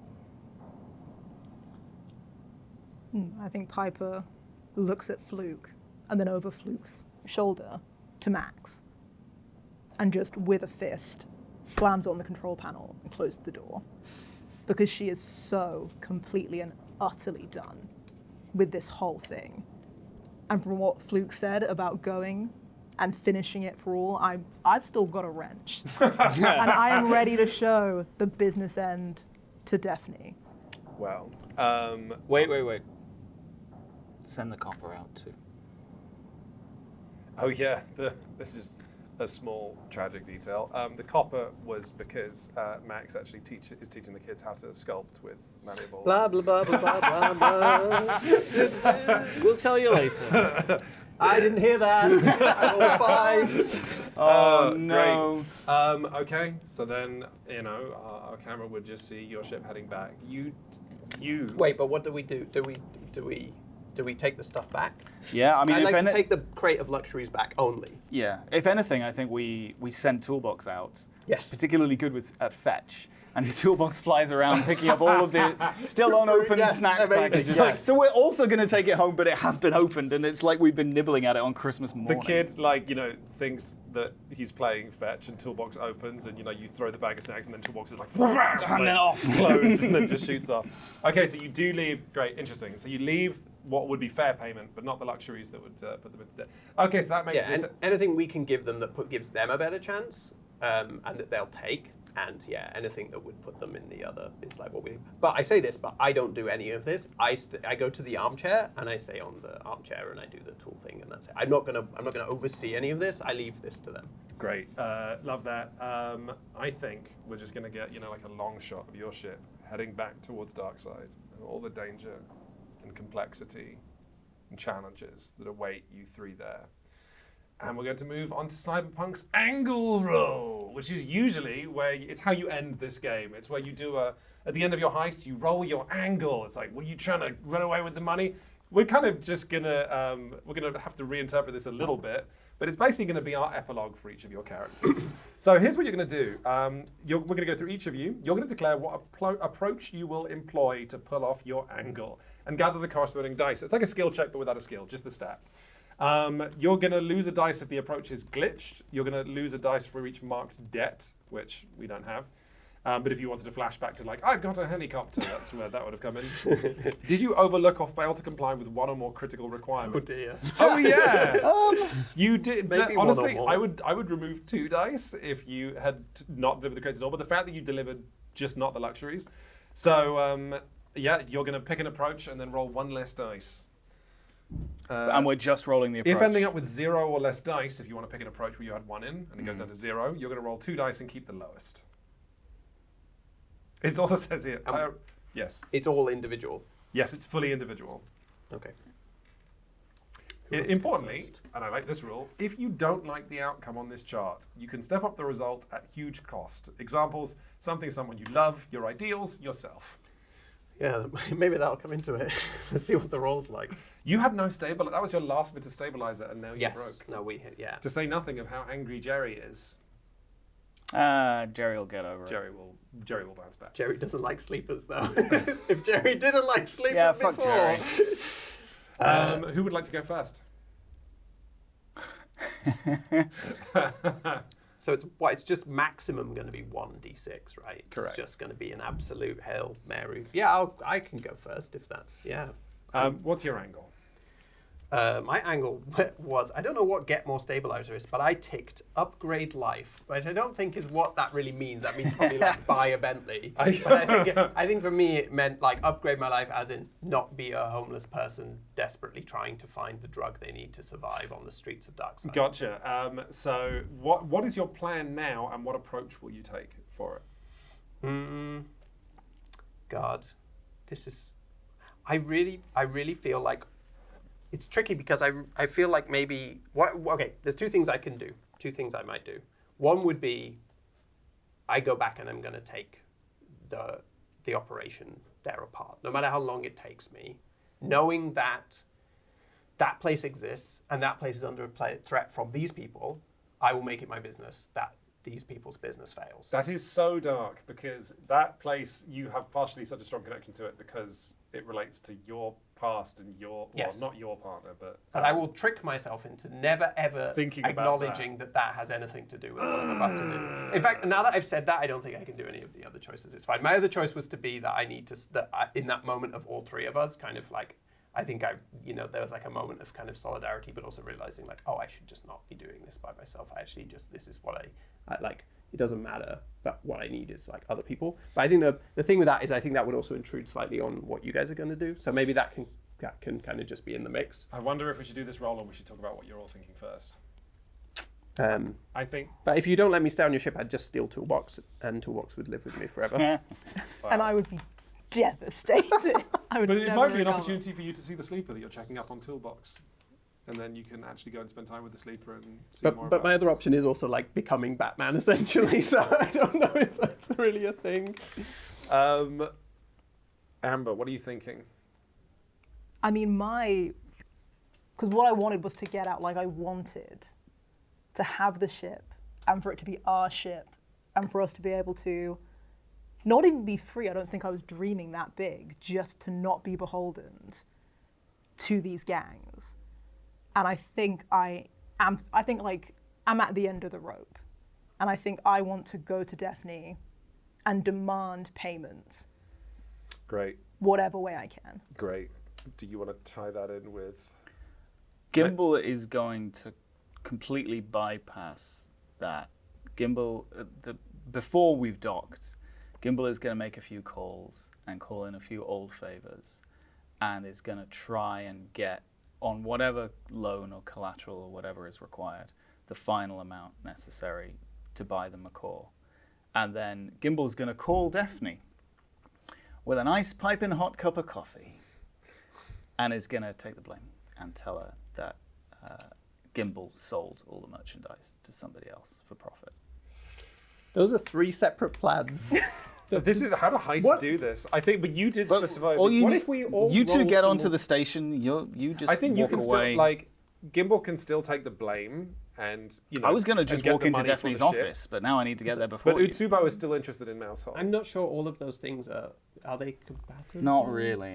What if we all roll at the same time, and then who's like the plan that rolls highest is like the one that actually works? Let's see- right? yeah, 'Cause no, there's- let's see it if you- feels they're so interconnected that it's like Honestly, this is great because Yeah. you need to get a 4 for you did it. So let's not many of you. So, but the question is, so I think you're rolling with empathy, really, Gimbal. That's the plan. You're rolling with aggression. As the Aggression sleep- and vengeance. Yeah, aggression for the sleeper, right? You're trying to take it. Or I guess, can I argue that I would try to take them apart with smart on the Yes. basis of like it's really just going to be like so there's something that never came up, which is the reason why Fluke is called Fluke. And the reason Fluke is called Fluke is whenever Fluke went on jobs before, things would just happen to work. And people didn't realize why that was, but they'd just be like, oh, it's good luck to have a sleeper around. But it was actually because Fluke was doing that thing that Fluke did, where Fluke goes into the systems and stops the engine from glitching when the engine glitches, and stops the door from closing when it doesn't need to close, and all of these things, but did it quietly. And I think this is like, I become like Jinx for them. Oh, wow, yeah. So anytime Utsubo tried to do anything in the networks of Darkseid, something is not working. And anytime they try to turn on their computer, then for some reason it needs an update. And then the update just won't download and they spend the whole day watching progress bars. That's an insight into my life. This So is that's great. Yeah, so that's rolling with smart. which Sure, is but one so dice. down to 1 dice, and then Amber, you are. I mean, I've spaced and forgotten your plan. Your plan was to Mine is to go and demand payment. and demand That's your aggression. the money from Daphne. Great, which is 1 dice. Cool. I think you should all roll at one time and see if anyone gets a 6. Here we go. Let's do it. This is so tense. That's a 1. That's a 1 and a 2 from our human beings. But I love that your dice like snuggled up next to each other in their Together. failure. Yep. Abject failure. I absolutely failed to take the blame. You're already in there, like preparing to go in and march in all aggressive. So wait, but I'm wait. turning up with my You plan, can. and then all the lights flicker because you're suddenly fucking with their system. You can step up the results at huge cost. Step them up to what? Step it up to a 4 to 5, which would be you did it, but no, it won't last.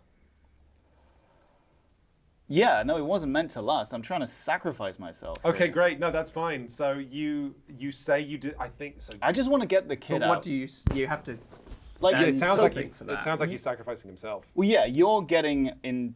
As long as you're So dropped I off on the station, then you can do your work, right? So I think my success I think is part of this in the sense that like I think I definitely don't go with you guys, right? Yeah. Like I immediately break off because my success means that this plan will happen, and so I'm like, because I didn't roll empathetic and I didn't do the other plan, right? Of like I just need to be with you guys. So actually like I go off on my own and I'm just. I I'm agree. gonna Then- be man. No, then I have a plan. Oh, really? Because it sounds like Gimbal. Okay, great.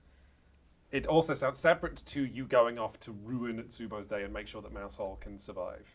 It sounds like you make sure that the Scarlet Macaw ends up in Piper's hands. Yeah, I'm going to call Daphne. Actually, I'm going to call in a couple of old favors and make sure I've got a deal in place first, and then I'm going to call Daphne.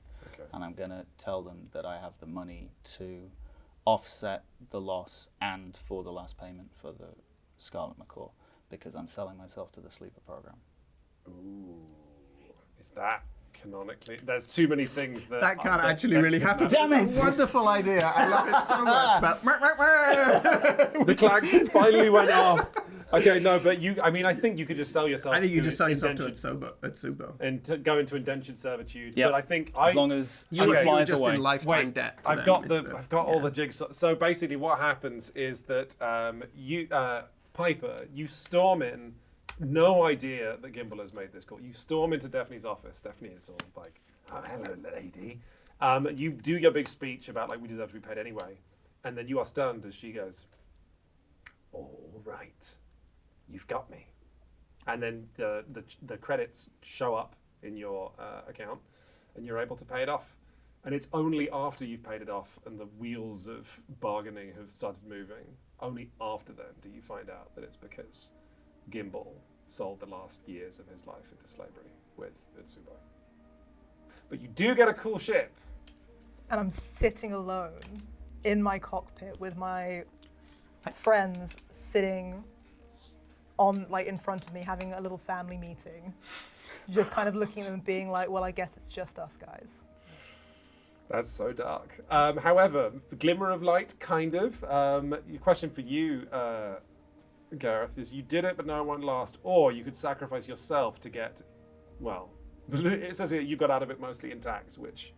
Yeah, I think you know, if that's the ship and the ship's going, I think I'm back on that same observation. I'm Batmaning it once more. Oh, on the cargo. I got to be in that shipping same containers. spot where I'm perched looking over the market, and like the drive signature of your chip is out there, right? And then I think that I close my eyes and whatever, I see transactions, I see things happening in the market, and I isolate everything that's at Tsubo, and I begin the process of doing that. But then I think you see me from the outside, and you can see like the scratches in the thing are deeper. And the reason it won't last is because to do this, I'm not working. I'm not making money, and I don't know where the next stabilizer is going to come from.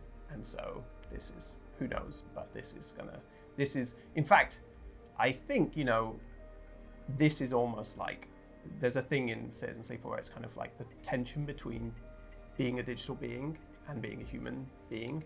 And I think almost like maybe I'm actually going to become I'm going to just upload myself into dark side. My body dies, but I am now just the ghost in the system of Utsubo that is going to dog them if I'm allowed to do that. Yeah, for sure. No, that's great. I guess that's me. Maybe that is me pushing to a 6 by giving up my body. That's great, but I'm only wincing because that means Max's partner sacrificed herself so Max could be free, and then did it again when they came back. No, I didn't do it for them. I did it. No. No, I know, but it did. 6. I know nothing from Max. Who is Max? Like it happened. Whatever. Thank you very much. I hate only Utsubo. Thank you for watching, everybody. Hey, thank you all for being my players. That was really, really great. Thank you. Let's give ourselves a round of applause. But also, there's another video on this channel that should be right next to this one that we're going to release on the same day, same time, with us just chatting for 20, 25 minutes about the system, about the game, about whether we had fun. Kind of a debrief. Did I steal that idea from Dimension 20? Yes, but it's a good idea. Thank you all very much, and we'll see you hopefully over there. Cheers. Bye-bye.